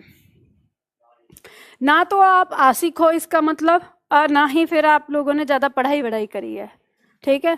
तो इनका मतलब ना आशिकों से होता है थोड़ा सा। चातक के बारे में आशिक लोग जान लेते हैं। जब प्रतिमान, देखो बात होती है अपना प्यार व्यक्त करने के लिए प्रतिमान चाहिए होता है, तो प्रतिमान ज्यादा से ज्यादा ढूंढते हैं। चातक ऐसा माना जाता है कि एक ऐसा पक्षी होता है जो केवल बादल से टपकने वाली बूंद को ही ग्रहण करता है, और अगर बादल नहीं बरसेगा तो वो पानी नहीं पिएगा। तो यानी वो बादल से प्रेम करता है, कि जो पहला बादल आता है उससे प्रेम करता है, तो ऐसा दिखाया। हालांकि साइंस की दुनिया में ऐसे किसी प्राणी को नहीं देखा गया है, ये है, लेकिन ये साहित्य की दुनिया में है, तो अब होता होगा, ठीक है। हाँ, ये कवि है, वो कुछ भी कर सकता है, तो यहाँ पे ये चीज है, ठीक है। चलो, तो ये इसलिए कहा है कि राम से, अब क्योंकि तुलसीदास का जो प्रेम है वो राम के प्रति कैसा प्रेम है, जैसे चातक का घनश्याम के प्रति प्रेम है, ठीक है। संदेशन मधुबन कूप भरे, इसमें कौन सा अलंकार है ये बताना है। तो संदेशन मधुबन कूप, कूप मतलब कुएं, मधुबन के कुएं संदेशों से भर गए हैं। अब यहां क्या नजर आता है? रूपक, वक्रोक्ति, अन्योक्ति, अतिशयोक्ति। अब इतनी चिट्ठियां भेजी गई कि मथुरा के सारे कुएं भर गए, तो ये तो अतिशयोक्ति है भाई, इतनी चिट्ठियां तो नहीं है, ठीक है। तो पट पीत मानहु तड़ित रुचि सुचि नोमी जनक सुतावर में कौन सा अलंकार है? बताइए। उपमा, रूपक, उत्प्रेक्षा या उदाहरण? यहाँ पे कहा है मनहु शब्द दिया है मानो की, तो ये हो गया हमारा उत्प्रेक्षा। अब देखो यहाँ दिया है जनक सुतावर, ये किसके लिए प्रयोग किया गया है? जनक की सुता मतलब जनक की पुत्री, कौन? सीता, और उनका भी वर अर्थात राम, तो राम के लिए कहा गया है। अब सीधा सीधा राम नहीं कहा जा रहा था, ये कवि है, और ये कवि है, कविता का निर्माण कर रहा है, मतलब निर्माण गलत बोल दिया, कविता की रचना कर रहा है, ठीक है, कविता का सृजन कर रहा है। तो उस समय इसको ना कुछ मात्राओं की जरूरत होती है, जैसे छंद में बनाते हैं, जब हम छंद पढ़ेंगे तो उस समय समझ में आएगा। तो यहाँ मैं अभी आपको इसलिए बता रही हूँ ताकि जब हम छंद पढ़ेंगे तो आपको बात समझ में आए कि आखिर मात्राओं की जरूरत हमें क्यों पड़ रही है।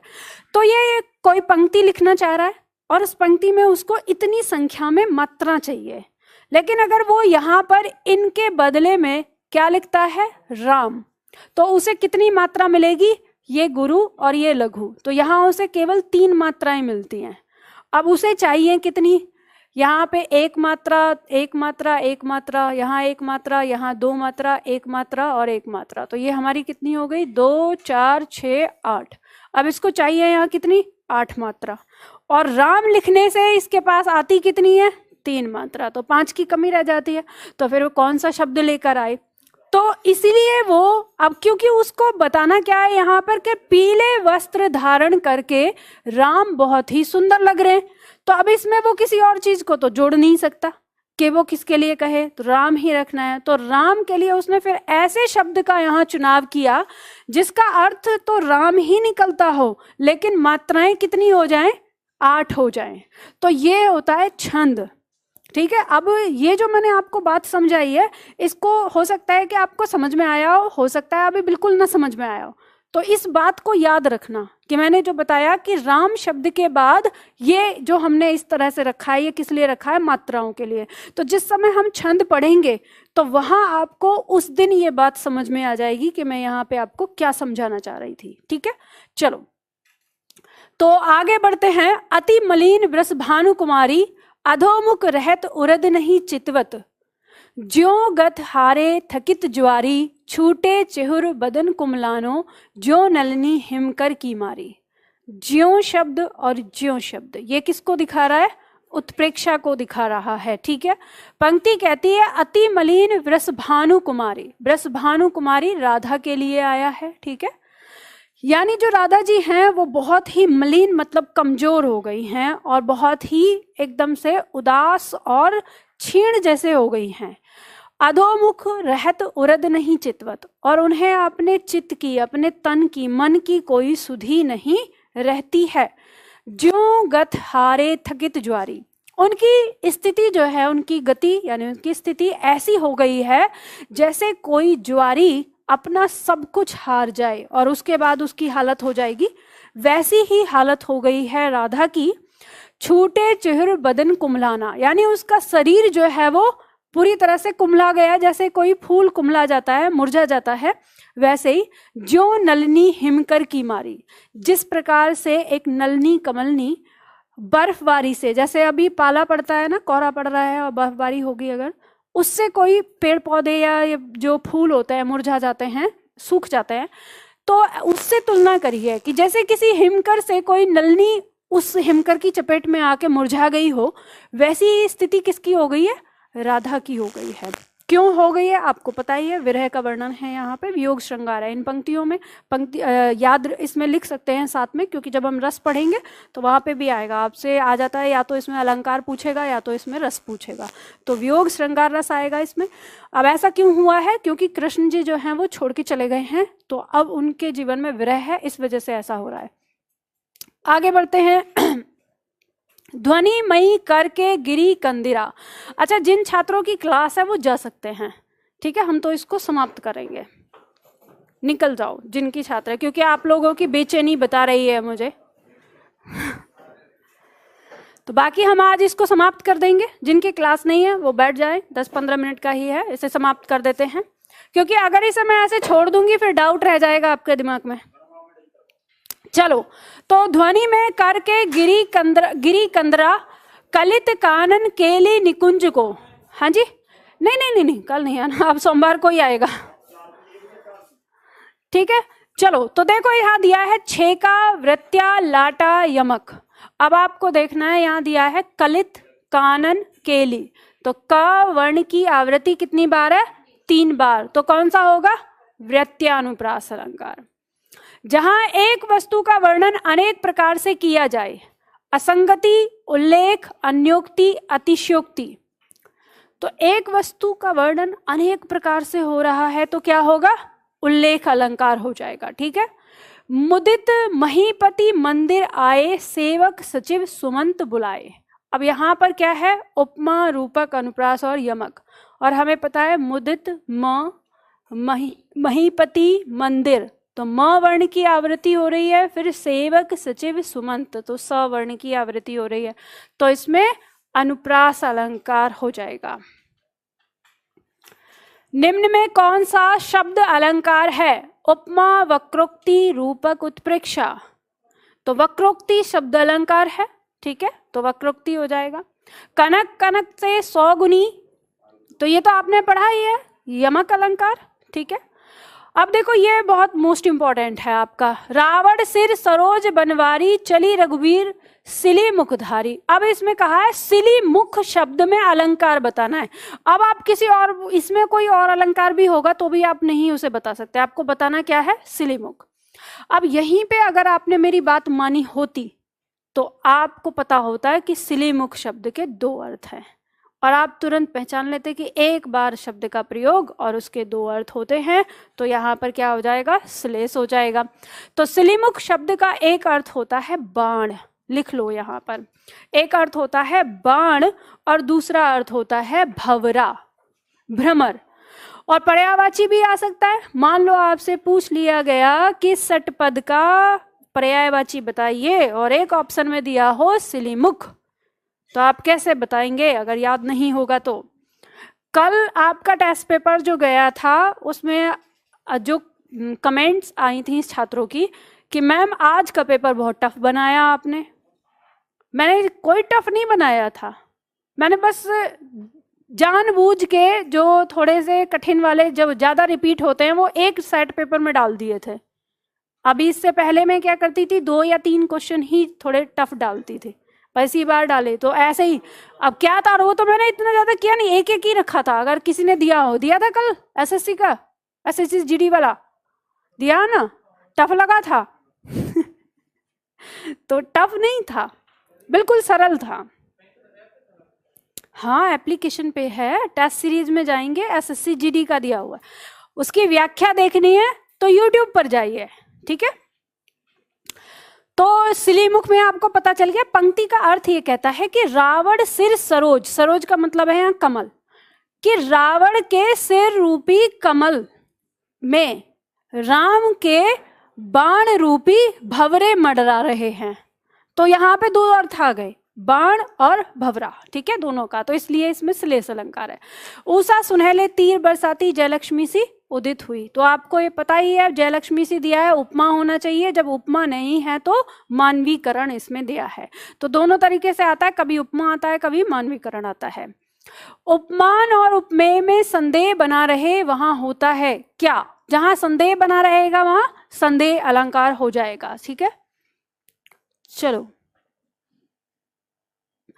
यहाँ पे किसी छात्र ने पूछा है कि मैम जनु शब्द भ्रांतिमान में आता है। एक बात ध्यान रखना, मैंने आप लोगों को ये बताया था कि जनु जानकर जो ये शब्द हैं इनके अर्थ पर ध्यान देना है। जिस शब्द का अर्थ होगा मानो की, तो वो आएगा उत्प्रेक्षा में, और जिस शब्द का अर्थ रहेगा जान कर या समझ कर, तो वो आएगा भ्रांतिमान में। समझ गए ना? तो दोनों जनु शब्द का जो अर्थ होता है वो 2 तरह से अर्थ आता है, एक आता है मानो की और एक होता है ऐसा जानकर।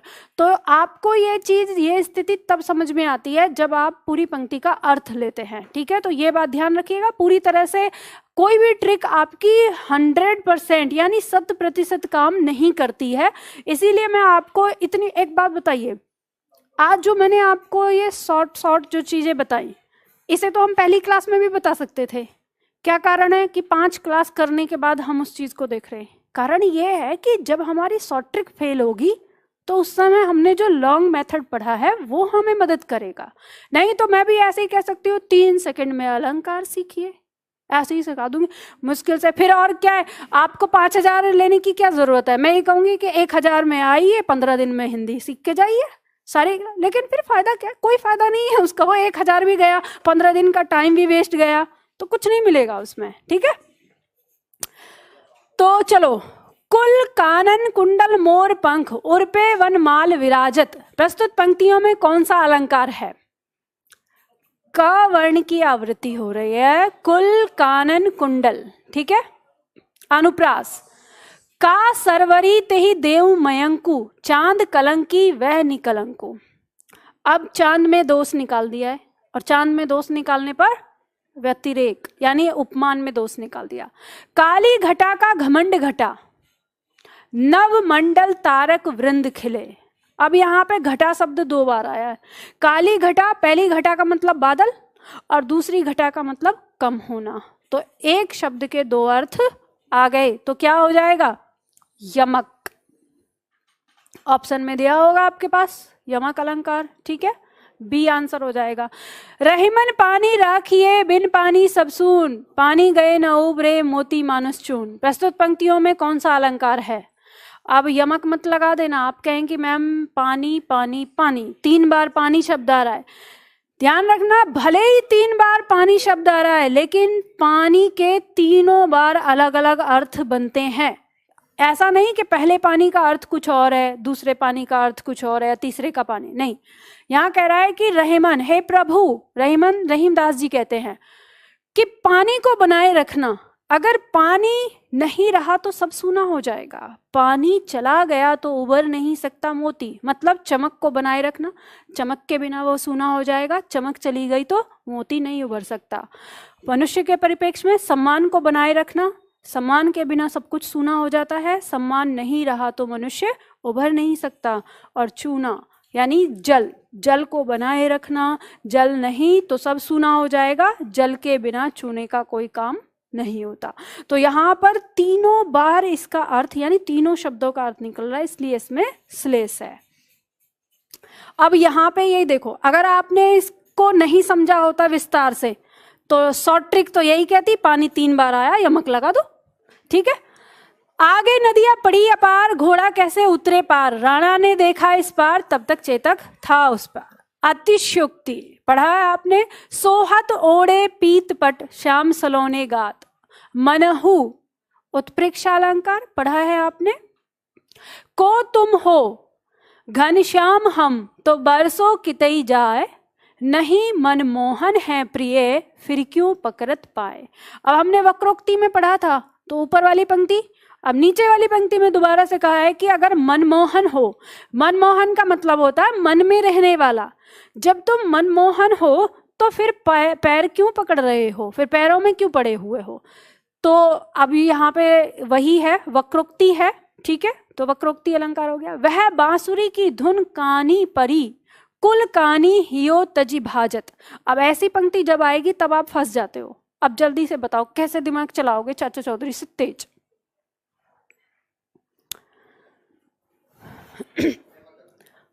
चले जाओ यहां पर अपने ऑप्शन पर। उपमा दे रहा है, क्या सम सो सा सी सो सम जैसा दिया है, नहीं है, उपमा कट जाएगा। श्लेष वह बांसुरी की धुन कानी परी, कुल कानी हियो तजी भाजत। अब हमें यहाँ पर एक शब्द 2 बार दिखाई दे रहा है, या तो यमक हो सकता है या तो श्लेष, और श्लेष तब होगा जब ये 1 बार होता, लेकिन ये 2 बार दिया हुआ है तो हमें यमक की ज्यादा संभावना है, वक्रोक्ति नहीं होगा इसमें, ठीक है। वक्रोक्ति हो भी सकता है क्योंकि अर्थ, वक्रोक्ति वही होता है जिस किसी शब्द के 2 अर्थ निकल रहे हो, लेकिन पंक्ति कह रही है कि वह बांसुरी की धुन, वह बांसुरी की धुन जैसे ही कहाँ पड़ती है, कानी, कानों में पड़ती है। ये तो पता चल गया कि कानी शब्द का एक अर्थ क्या है, कान। जैसे ही बांसुरी की धुन कानों में पड़ती है, कुल कानी हियो तजी भाजत। जब आप दोबारा पढ़ेंगे तो आपको समझ में आएगा, हियो मतलब हृदय, तजी आपने सुना है, अगर गांव से आते हैं तजना कहते तज दो, मतलब छोड़ दो, त्याग दो। भाजती मतलब भागना। तो जैसे ही बांसुरी की धुन कानों में पड़ रही है, हृदय से कुछ त्याग कर भाग जा रहे हैं। अब हृदय से क्या त्याग कर भाग जा रहे हैं? फिर यहाँ दिया है कुल कानी। अब आपने अगर शब्द को याद किया है, इस कुल का अर्थ एक टोटल ही नहीं होता, योग ही नहीं होता, इस कुल का अर्थ मतलब परिवार भी होता है। तो परिवार को छोड़कर भाग जाती हैं, तो इससे वक्रोक्ति तो कहीं नजर नहीं आ रही है, तो वक्रोक्ति कट जाएगा यहाँ पर। अब आपको यहाँ डाउट हो गया, भले ही आपको इसका अर्थ पता चले न चले, कि परिवार की किसी चीज को छोड़कर वो भाग जाती हैं, इसका मतलब वो कान तो नहीं है। यहाँ कान आ गया, यहाँ कुछ और ही है। तो भले ही ना भी पता हो तो आपका अनुमान लग जाता है, तो आप समझ जाएंगे कि इसमें क्या है, यमक है। और इस कानी का मतलब है इज्जत, सम्मान। ठीक है, परिवार की इज्जत और सम्मान को त्याग कर उस धुन के पीछे भाग जाती हैं। तो गोपिकाओं के लिए कहा है, जैसे ही कृष्ण की बांसुरी की धुन उनके कानों पर पड़ती है, वो प्यार की, जो आपके परिवार की लोक लाज मान मर्यादा है, उसको त्याग कर भाग जाती हैं। तो दो अर्थ आ गए कानी के, कान और सम्मान। ठीक है, तो यहाँ पर क्या हो गया हमारा, यमक अलंकार। जैसे मैंने आपको बताया तरीका, ऐसे ही आपको हर एक चीज पे जितने भी आपके वाक्य आएंगे उनमें ऐसे ही देखना है, गौर करके देखेंगे। और घर पे अगर आपने प्रैक्टिस कर ली तो परीक्षा में बहुत आसानी से आप कर पाएंगे। आगे देखो, दिया हुआ है, बालों को खोलकर मत चला करो, दिन में रास्ता भूल जाएगा सूरज। क्या होगा, अतिशयोक्ति। ये तो हमें देखते ही पता चल गया, इतने ताकतवर, भाई डर लग जाता है हमें ऐसी प्रेमिकाओं से। चलो, ससी मुख पर घूंघट डाले, आंचल में दीप छिपाए, प्रस्तुत पंक्तियों में कौन सा अलंकार है? ससी मुख, ससी रूपी, मुख तो रूपक आ गया, हम पहचान लेंगे। गुनते लेत रहीम जन, सलील कूकते काड़ी। इन प्रस्तुत पंक्तियों में अलंकार है श्लेष, गुण। गुण शब्द के दो अर्थ हैं, एक गुण का मतलब है गुण, ठीक है, और एक अर्थ है रस्सी, गुण शब्द के। तो पंक्ति कहती है कि जो रहीम जन होते हैं, अच्छे लोग होते हैं, वो अपने गुण से किसी के अंदर का भी संस्कार या किसी के अंदर की चीजों को निकाल लेते हैं। और दूसरा है कि जिनके पास रस्सी होती है, वो सलील मतलब पानी निकाल पाते हैं कुएं से। तो दो अर्थ यहाँ पर दिए हुए हैं इसमें, तो श्लेष अलंकार यहाँ हो जाता है। पायो जी मैंने राम रतन धन पायो, राम रूपी रत्न, ठीक है, रूपक हो जाएगा। हनुमान की पूंछ में लगन न पाई आग, अतिशयोक्ति है। मन सागर मनसा लहिर, बूढ़े बहे अनेक। प्रस्तुत पंक्ति में अलंकार बताना है। अब देखो कैसे बताओ, इसमें कह रहा है मन सागर, मन रूपी सागर। इस मनसा का मतलब है इच्छा, और आगे दिया है लहर। तो मन रूपी सागर में इच्छा, मन रूपी सागर की इच्छा रूपी लहर में बूढ़े बहे अनेक, मतलब बूढ़े कहें कि बह गए या बड़े हो गए या गुजर गए या बर्बाद हो गए, अलग से अनेक मतलब बहुत लोग हैं जो इस मन रूपी सागर की इच्छा रूपी लहर में क्या हो गए, बर्बाद हो गए। जैसे हम, मन तो हमारा कुछ भी कर सकता है, अच्छी जगह भी ले जा सकता है, बुरी जगह भी ले जा सकता है, तो वही चीज को यहाँ पे दिया है। तो इसमें क्या है, रूपी शब्द का प्रयोग हो रहा है, रूपक अलंकार इसके अंदर आ रहा है। ठीक है, मैया मैं तो चंद्र खिलौना ले हूं, तो चंद्र रूपी खिलौना हमने पढ़ा ही है। सारी बिच नारी है, कि नारी बिच सारी है, संदेह अलंकार है, हमने पढ़ा इसमें। या अनुरागी मन की, या अनुरागी चित्त की गति समझे नहीं कोई, विरोधाभास है, हमने ये भी पढ़ा था। ठीक है, इसके बाद नील परिधान बीच सुकुमार, खिल रहा मृदुल अधखुला अंग, खिला हो ज्यों बिजली का फूल, मेघवन बीच गुलाबी रंग। प्रस्तुत पंक्तियों में अलंकार बताना है। यहाँ पे हम देखते हैं तो हमें दिख रहा है यहाँ पर ज्यों, ठीक है, और ये ज्यों बता रहा है मानो की। पंक्ति कह रही है कि नील, नील माने नीले, परिधान मतलब वस्त्र, नीले वस्त्र पहने हुए, यानी बीच सुकुमार, सुकुमार मतलब नए नवेले के लिए आता है। खिल रहा मृदुल अधखुला अंग, मृदुल मतलब कोमल आया है, अधखुला अंग, कोई नायिका है उसने नीले रंग के वस्त्र पहन रखे हैं, तो आधे खुले जो उसके अंग हैं वो नीले रंग के वस्त्रों में कैसे लग रहे हैं। अब जब इस बात सुकुमार की आ जाती है तो सुकुमार जो नए नवेला होता है वो हल्का गुलाबी रंग का होता है, ठीक है। तो अब हल्के गुलाबी रंग का जो शरीर है नायिका का वो नीले वस्त्रों के बीच ऐसा लग रहा है खिला हो ज्यों मानो कि कोई बिजली का फूल। बिजली का फूल, अब देखना यहाँ पे दो शब्द दिए, एक तो बिजली दिया है और दूसरा उसको फूल दिया है। फिर कहा है कि कोई बिजली का फूल मेघ वन, मेघ मतलब बादल और वन मतलब जंगल। तो बिजली कहाँ आती है, मेघ में, ठीक है, और फूल कहाँ होता है, जंगल में। तो इन दोनों का कि ऐसा लग रहा है कि जैसे बिजली का फूल मेघ रूपी वन के अंदर गुलाबी रंग का खिल रहा हो। तो यहाँ पर जो दिया है मानो उत्प्रेक्षा का प्रयोग हुआ है, तो उत्प्रेक्षा इसका अलंकार हो जाएगा, ठीक है। और इसमें अगर हम देखें तो यह वह पंक्ति है जिसके अंदर दीपक अलंकार भी होता है, समझ रहे हैं ना, दो पंक्ति, क्योंकि वो नायिका के अंगों की तुलना एक साथ कर रहा है बिजली और फूल से और मेघ और वन दोनों जगह से। तो यहाँ पर दीपक अलंकार भी इसमें होता है, पर अभी आपसे पूछा नहीं गया, उत्प्रेक्षा इसमें पूछा गया है। सिय मुख समता किम करें चंद्र वापुरो रंग। अब यहाँ पे हमें पता चल गया है कि इसके अंदर क्या होगा कि सीता जी के मुख की समता यानी समानता मैं किससे करूं, चंद्रमा तो क्या है, गरीब है। अब यहाँ पे व्यतिरेक होना चाहिए, लेकिन व्यतिरेक हमारे ऑप्शन में नहीं है, तो हम कौन सा लगाएंगे, प्रतीप अलंकार, क्योंकि प्रतीप अलंकार भी कमतर ही दिखाता है। पहेली सा जीवन है व्यस्त उसे सुलझाने का अभिमान चल रहा हूं बनकर अनजान। तो कहा यहाँ पहेली सा, तो पहेली के समान जीवन कैसा है, व्यस्त हो गया है। तो यहाँ क्या हो जाएगा, उपमा हो जाएगा, ठीक है। कंकण कनिकनि नूपुर धुन सुन कहत लखन सन राम हृदय गुनी मानहु मदन दुंदुबी दीनी मनसा विश्व विजय कहीं कीनी। प्रस्तुत पंक्ति में अलंकार। अब ये अवधि भाषा का है, जो अवधि भाषा की पंक्तियां आ जाती है उनमें थोड़ा सा कठिन हो जाता है। पर यहाँ दिया है मानहु, मानहु शब्द बता रहा है मानो की, तो उत्प्रेक्षा आ जाएगा, पहचान लेंगे। पंक्ति कहती है कंकण, तत्सम तद्भव अगर आप याद रखेंगे तो कंगन का तत्सम रूप होता है कंकण, ठीक है। तो कंगन और कणिकणि कहते हैं चूड़ियों को। तो कंगन, चूड़ियां और नूपुर मतलब घुंघरू की धुन को सुनकर राम के हृदय में प्रेम का भाव जगा है।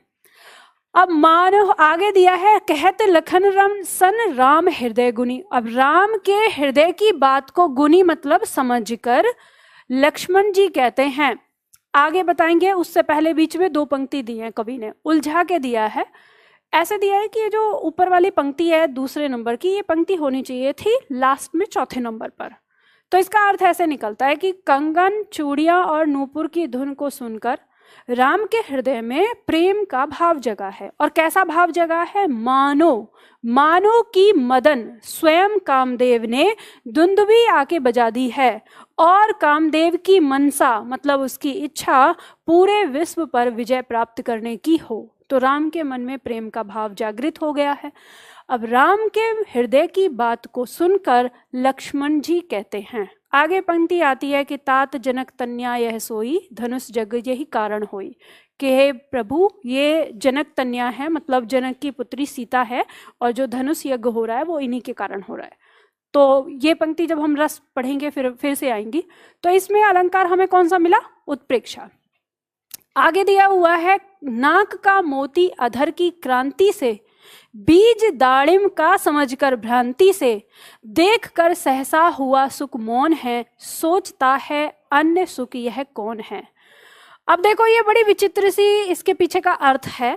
अब यहाँ आप समझ गए होंगे, समझकर भ्रांति से, इसने अपने आप दे दिया है कि ऐसा उसने भ्रम समझ लिया है, भ्रम हो गया है उसको, तो भ्रांतिमान अलंकार है, इसमें आपको पता चल गया।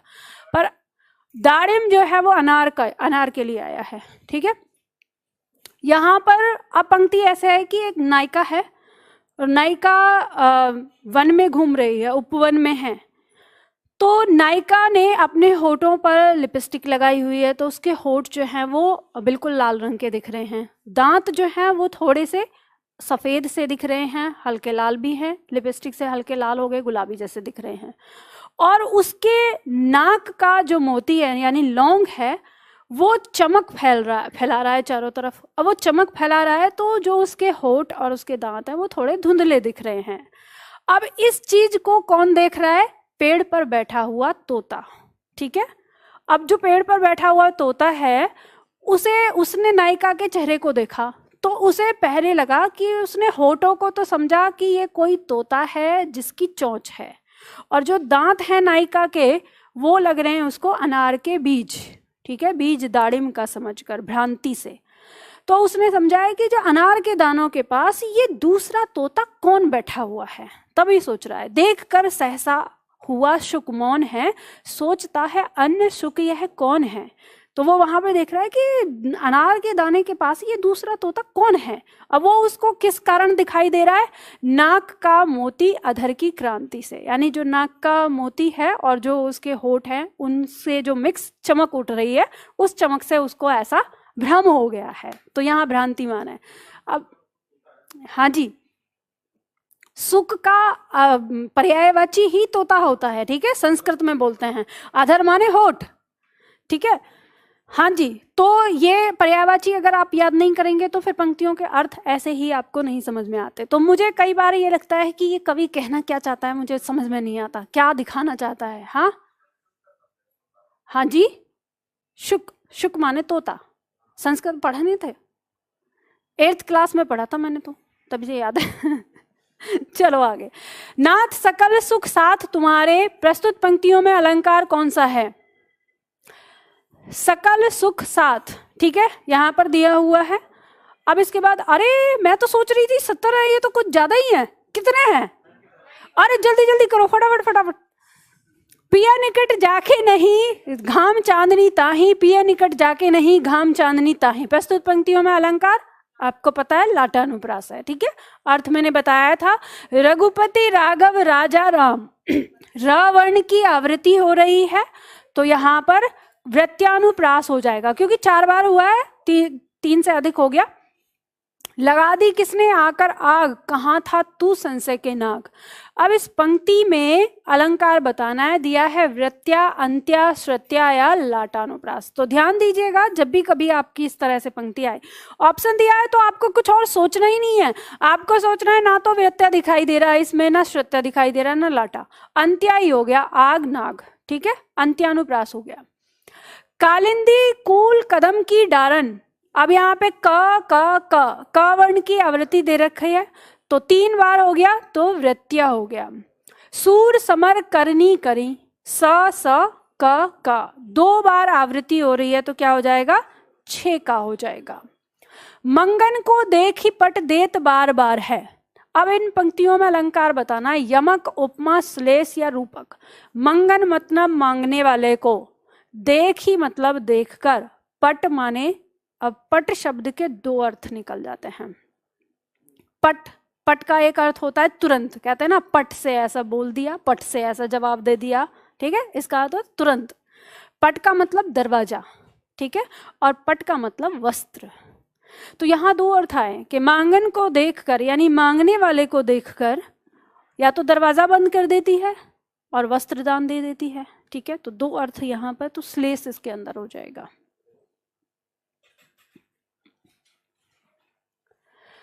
माया महाठगनी हम जानी, त्रिगुण फांस लिए कर डोले, बोले मधुरी बानी। प्रस्तुत पंक्तियों में कौन सा अलंकार होगा?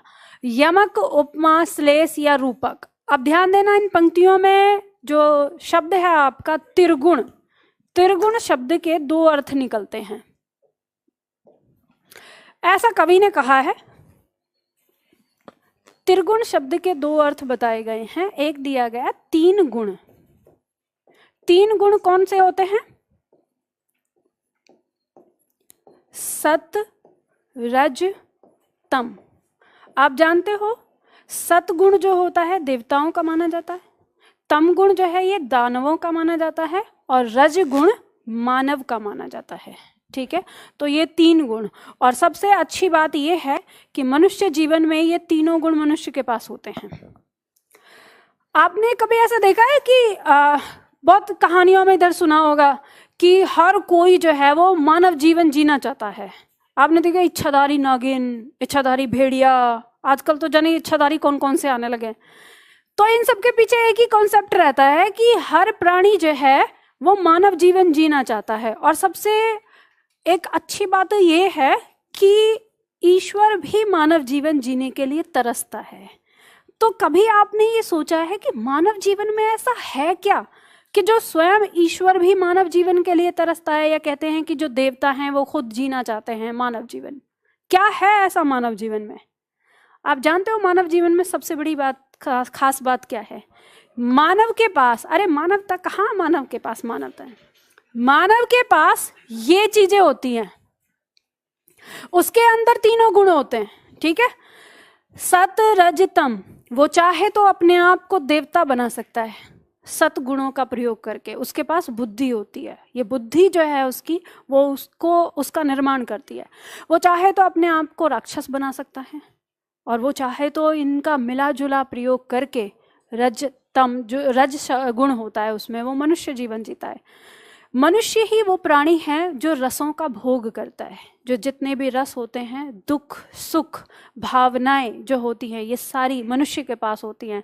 और ये ना सोचो कि आपको अगर खुशी का अनुभव हो रहा है, या फिर दुख का अनुभव हो रहा है, क्रोध का अनुभव हो रहा है, या घृणा का अनुभव हो रहा है, ये सारे अनुभव अगर कोई कर सकता है वो मनुष्य ही कर सकता है। और सबसे खास चीज जो मनुष्य ने अपने लिए निर्माण की वो है वाणी, भाषा। उसने भाषा का निर्माण किया और अपनी विचारों का आदान प्रदान करना, और उससे बेहतरीन जो उसने अपने आप को दिया वो उसने साहित्य। साहित्य एक ऐसा आता है मानव के जीवन में कि जब वो साहित्य पढ़ता है तो अलग ही आनंद सुनने को मिलता है। ऐसा आपने सुना होगा कि रामायण जब सुनाई जाती है तो कहा जाता है कि हनुमान जी वहाँ प्रत्यक्ष रूप से होते हैं, ऐसा लोग बोलते हैं। क्यों होते हैं? क्योंकि हनुमान जी बार बार रामायण सुनना चाहते हैं। अब रामायण को एक सजोया गया साहित्य के रूप में, तो ईश्वर भी सुनने को आते हैं उस साहित्य को। तो ये मनुष्य के पास है। तो ये सारी चीजें कह के मेरा क्या उद्देश्य है आपको कहने का? मानव जीवन मिला है, इसे अच्छे तरीके से जियो, इसे वेस्ट मत करना, ठीक है? चलो, यहाँ से तो इस बात में आपको एक ज्ञान की बात बता दी, पर अब यहाँ पे कुछ अलग ही बात सुन लो। एक तो हो गया इसके 3 गुण, ये तीनों का मतलब होता है। और दूसरा इसका अर्थ होता है चोटी। अब चोटी इसको क्यों कहा गया है? चोटी में 3 लड़ होती है ऐसी, है ना, जिससे बनती है। यहां पर जो ये माया शब्द है, इसके 2 अर्थ हैं। एक अर्थ तो हो गया माया, जो ईश्वर की माया, जिसे आप कहते हैं कि ये जो सृष्टि चला रही है उसके लिए। और दूसरा अर्थ दिया है इसका स्त्री। तो यहाँ पर हमारे जो कवि हैं, कवि महोदय कहते हैं कि माया महाठगनी हम जानी, कि ये जो माया है ये महाठगनी है, हम इस बात को अच्छी तरह से जानते हैं। तिरगुण फांस लिए कर डोले, 3 गुणों में हमको फांस देती है और हमें फंसा लेती है, और बोले मधुरी बानी, और हमारे साथ मधुर बानी बोल के हमें इसमें फंसाए रखती है। अब इसका दूसरा अर्थ दिया है कि स्त्री महाठगनी है, हम ये जानते हैं। तिरगुण फांस लिए कर डोले, कि जो उसके पास चोटी होती है उस चोटी में हमें फांस लेती है, और बोले मधुरी बाणी, कि मीठी बाणी बोलती है। तो खैर, मैं इन महाशय से बिल्कुल भी इत्तेफाक नहीं रखती। मैं ये कहती हूँ कि जब तुमको ये पता है कि स्त्री महाठगनी है तो आप स्त्री के पास गए क्यों? अब वो अपनी चोटी लेके थोड़ी ना आपको ऐसा फांसा डाल के और आपको खींच रही थी। भाई गए थे तभी तो उसने फांसा होगा। पर मैं यहाँ पे ही जानती हूँ कि ये पंक्तियाँ आती हैं कि ये कबीरदास जी की हैं, तो मुझे कभी कभी याद आता है कि हो सकता है कि ऐसा रहा हो, गुरुजी महाराज के साथ कोई स्त्री पसंद आ गई होगी और स्त्री ने लगा दिया होगा खींच के। अब अंगूर मिल गए तो मीठे, ना मिले तो फिर खट्टे। तो जब लग गया होगा खींच के कि तुम बाबा जी हो के ऐसे हरकतें करते हो, तो उसके बाद कह दिया होगी माया महाठगनी हम जानी। तो स्त्री बहुत ठगनी है, हम जानते हैं, ठीक है। तो इसलिए अब जो भी है, पर हमें तो पढ़ना है परीक्षाओं के लिए, तो 2 अर्थ इसके हो गए, 2 अर्थ इसके हो गए, तो इसके अंदर हमारा क्या हो गया? श्लेष अलंकार हो गया। ये बात बिल्कुल सच है, ये बात ध्यान रखिएगा कि जिसको मिल जाता है उसके लिए अच्छा है, और जिसको नहीं मिल जाता उसके लिए बुरा है। तो सब लोग जो दोष लगाते हैं बेचारी स्त्री पर ही लगाते, मरते रहते हैं, स्त्री फंसाती है जाल में। अच्छा जी, स्त्री फंसाती है तो चलो कोई बात नहीं, तुम फंसो मत, दूर रहो। चलो नेक्स्ट आता है चिरजीवो जोड़ी जुड़े क्यों ना स्नेह गंभीर। तो हमने देखा वृष भानुजा और हलधर में दो दो है, तो ये भी हमारा क्या हो गया, श्लेष। जेते तुम तारे तेते नभ में न तारे, यहाँ पे तारे की बात हो रही है और यहाँ पे तारे की बात हो रही है, तो ये दोनों तारे का अर्थ अलग है। यहाँ कह रहा है जेते तुम तारे, इस तारे का मतलब हो गया उद्धार करना, ठीक है। तो जितने लोगों का तुमने उद्धार किया है उतने तो नभ में तारे, और इसका मतलब हो गया तारा, जो आपको आकाश में दिखता है ना, चमकता है तारा से तारा, ठीक है। तो जितने लोगों का तुमने उद्धार किया है इतने तो आकाश में तारे भी नहीं हैं। तो यहाँ पर क्या हो गया, यमक अलंकार हो जाता है, ठीक है। आगे दिया है भूप सहस 10 एक ही 12, तो आपको पता है इस पंक्ति में अतिशयोक्ति अलंकार है। जगती जगती की मूक प्यास, दो शब्द है जगती जगती, यमक अलंकार हो जाएगा। जगती मतलब इस जगत की, और जगती मतलब जागना। एक अर्थ हो गया संसार और एक हो गया जागना। तो इस संसार की जो मूक प्यास है वो जाग रही है, तो इसलिए इसमें क्या हो गया, यमक। चमचमात चंचल नयन बिच घूंघट पटझीन, मनहु सुर सरिता विमल जल उछरत जुगमीन। अब यहाँ पर पंक्ति में आपका दिया है मनहु, तो मनहु हमें बताता है कि उत्प्रेक्षा अलंकार हो जाएगा। पंक्ति का अर्थ कहता है चमचमात चंचल नयन, ये जो दो यहाँ स्थिति क्या है कि नायिका है, उसने घूंघट डाला हुआ है। पट झीन मतलब पट माने वस्त्र, झीन माने पतला, बहुत बारीक वस्त्र उसने डाला हुआ है, घूंघट बनाया हुआ है, और उस घूंघट के पीछे से जो नायिका के चंचल नयन हैं वो चमचमा रहे हैं। अब वो कैसे लग रहे हैं उसकी कल्पना कवि ने की है कि मानो, मानो की सुर सरिता, सुर सरिता किसका पर्यायवाची है, याद कर लो पर्यायवाची बालको, गंगा, ठीक है। गंगा के विमल यानी पावन जल में उछरत उछल रही हैं, जुग मतलब जोड़ा, मीन माने मछली का। जैसे गंगा के पावन जल में दो मछलियों का मतलब मछली, दो जो मछली उछल रही हो या मछली का जोड़ा उछल रहा हो, तो इसमें हमारा हो गया मनहु मतलब उत्प्रेक्षा अलंकार। आगे दिया है ऊधो जोग जोग हम नाही, तो जोग, एक जोग का मतलब हो गया योग, योग साधना, और एक जोग का मतलब हो गया जानना। तो हे ऊधो तुम जिस योग की बात कर रहे हो हम उसको नहीं जानते, तो इसमें यमक अलंकार हमारा हो जाता है, ठीक है। बल नहीं पहुंचे शरीर तक शत्रु गिरे पहने भू पर, मतलब बल तो शरीर तक पहुंचा ही नहीं। अभी तो जो नायक है हीरो, उसने बस ऐसे ही उठाया है कि मारने के लिए, इतने ही जो सारे दुश्मन हैं वो गिर गए जमीन पर। तो वही साउथ का हीरो उठा के एक जमीन पर पैर रखा, सारे उछल गए, तो अतिशयोक्ति अलंकार है। हाँ जी। दीनी मुद्रा डारी तब कपि करी हृदय विचार, हरस उठी कर गही जनु अशोक अंगार। अब देखो यहाँ पर दिया हुआ है, यहाँ जो जनु शब्द आया है इसका अर्थ है ऐसा जानकर। पंक्ति कहती है कि जब ये उस समय का वर्णन है जब हनुमान जी सीता जी की खोज के लिए गए थे और उन्होंने अशोक वाटिका में अशोक के पेड़ के नीचे सीता जी को देखा, तो रावण अभी अभी धमकी देकर गया है कि तेरे पास 1 महीने का समय है, नहीं तो फिर मैं तुझे मार दूंगा। अब जब रावण चला गया तो उसके बाद सीता जी ने अशोक के पेड़ से कहा कि तुम मुझे ये ठंडी छाया क्यों दे रहे हो, तुम मुझे आग दे दो, अंगार दे दो, इससे अच्छा है कि मैं उस अंगारों में जल के मर जाऊं। तो वो ऐसे बोल रही है। तो उस समय हनुमान जी छोटे रूप में बैठे हैं वहाँ, तो उन्हें समझ में आ गया कि अब सही टाइम है माँ को वो अंगूठी देने का और इन्हें सांत्वना देने का कि हाँ राम जी आ गए हैं यहाँ पर। तो उन्होंने क्या किया, तभी कहा है कि दीनी मुद्रा डारी तब कपि करी हृदय विचार। तो जो कपि मतलब हनुमान जी हैं, उन्होंने अपने हृदय में विचार करके वो मुद्रिका यानी अंगूठी डाल दी। अब सीता जी ने क्या समझा, हरसी उठी कर गहूं, जैसे ही वो अंगूठी डाली तो वो हीरे की अंगूठी है, तो सूरज की लाइट पड़ने पे वो ऐसी लगी है जैसे अंगार हो। तो वो एकदम से वो खुश हो उठी कि अशोक के पेड़ ने अंगार उनको डाल दिया है। जिनहु मतलब ऐसा जानकर समझकर, लेकिन जब उन्होंने अंगूठी देखी, पास गई, तो उन्हें पता चला कि ये तो राम की अंगूठी है। तो यहाँ पर क्या है, उन्हें भ्रांतिमान यानी भ्रांति उत्पन्न हुई, तो भ्रांतिमान अलंकार। आगे देखो, क्षमा शोभती उसी भुजंग को जिसके पास गरल हो, उसको क्या जो विसरहित विनीत सरल हो, दंतहीन विसरहित विनीत सरल हो। तो कह रहा है कि क्षमा उसी को शोभा देती है, भुजंग मतलब सर्प, उसी सर्प को शोभा देती है जिसके पास गरल मतलब विष हो, जहर हो। तो अगर कोई जहर वाला सांप आपको कहे जा मैंने छोड़ दिया तुझे, नहीं काटता, तो आप उसका एहसान मानोगे कि हाँ हाँ बिल्कुल सही है भाई, माफ कर दिया। उसको क्या जो दंतहीन विसरहित विनीत सरल हो। अब जिसके पास ना तो जहर है, ना दांत है, ना कुछ, और वो कहे जा मैंने छोड़ दिया वरना अभी मार देता, तो आप क्या बोलोगे, अरे तू चला जा नहीं तो तुझे काट के खा जाऊंगा।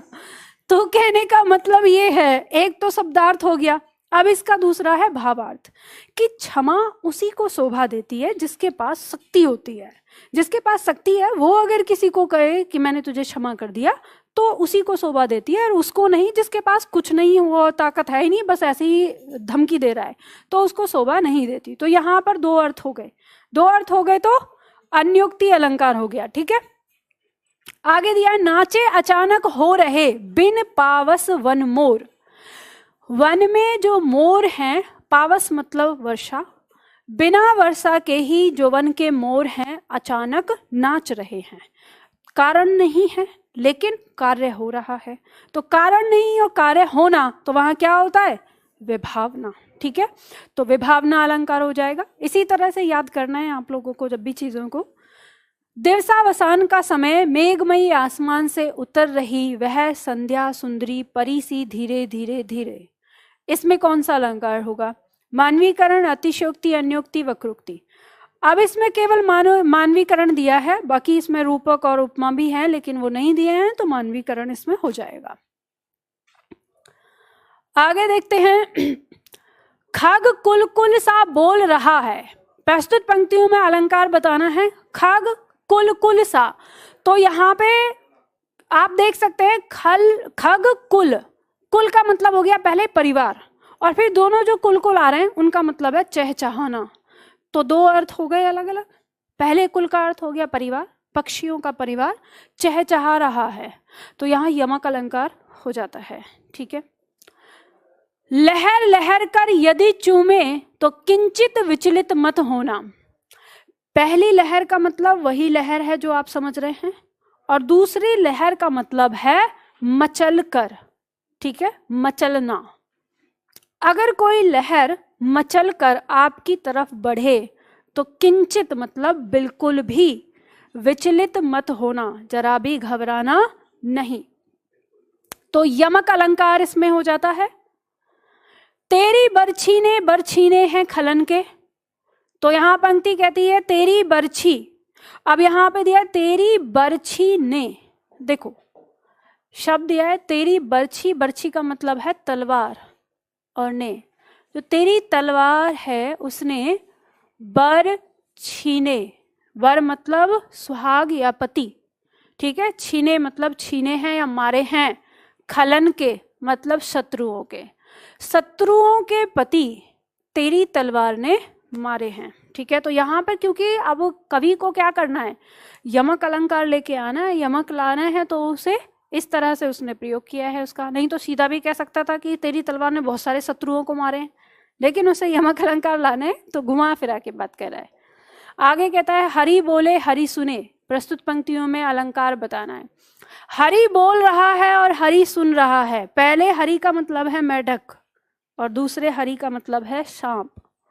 मेढक बोल रहा है और सांप सुन रहा है। उसने देख लिया है कि कहाँ बोल रहा है, वो वहां जाके बात करेगा। ठीक है, मतलब उसे खाएगा। फिर चंचला स्नान कर आई चंद्रिका पर्व में जैसे, उस पावन तन की शोभा आलोक मधुर थी ऐसे। प्रस्तुत पंक्तियों में अलंकार बताना है। श्लेष, अतिशयोक्ति, वक्रोक्ति, अन्योक्ति। चंचला मतलब स्त्री के लिए आया है यहाँ पर। नव युवती, कोई नव युवती है, वो स्नान करके आ गई है चंद्रिका पर्व मतलब चांदनी में स्नान करके आई है, वो ऐसी लग रही है। उस तन की पावन शोभा मतलब उस नायिका के तन की शोभा ऐसे लग रही है जैसे वो चंद्रिका में यानी चांदनी में नहाकर आई हो। तो यहाँ पर क्या होगा, बड़ा चढ़ा के बात को कहा गया है, अतिशयोक्ति अलंकार हो जाएगा। ठीक है, तो यहाँ पे आपके अलंकार समाप्त हो जाते हैं।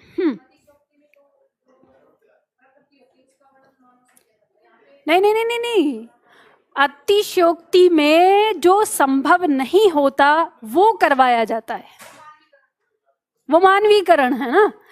तो यहां पर कह रहा है कि चांदनी में नहा के आई है, दूध में नहा के आई बोलता तो समझते भी, अब चांदनी में कैसे नहा के आएगी, तो यहां पे अतिशयोक्ति है। ठीक है, चलिए आज के लिए इतना करते हैं, फिर मिलते हैं सोमवार को।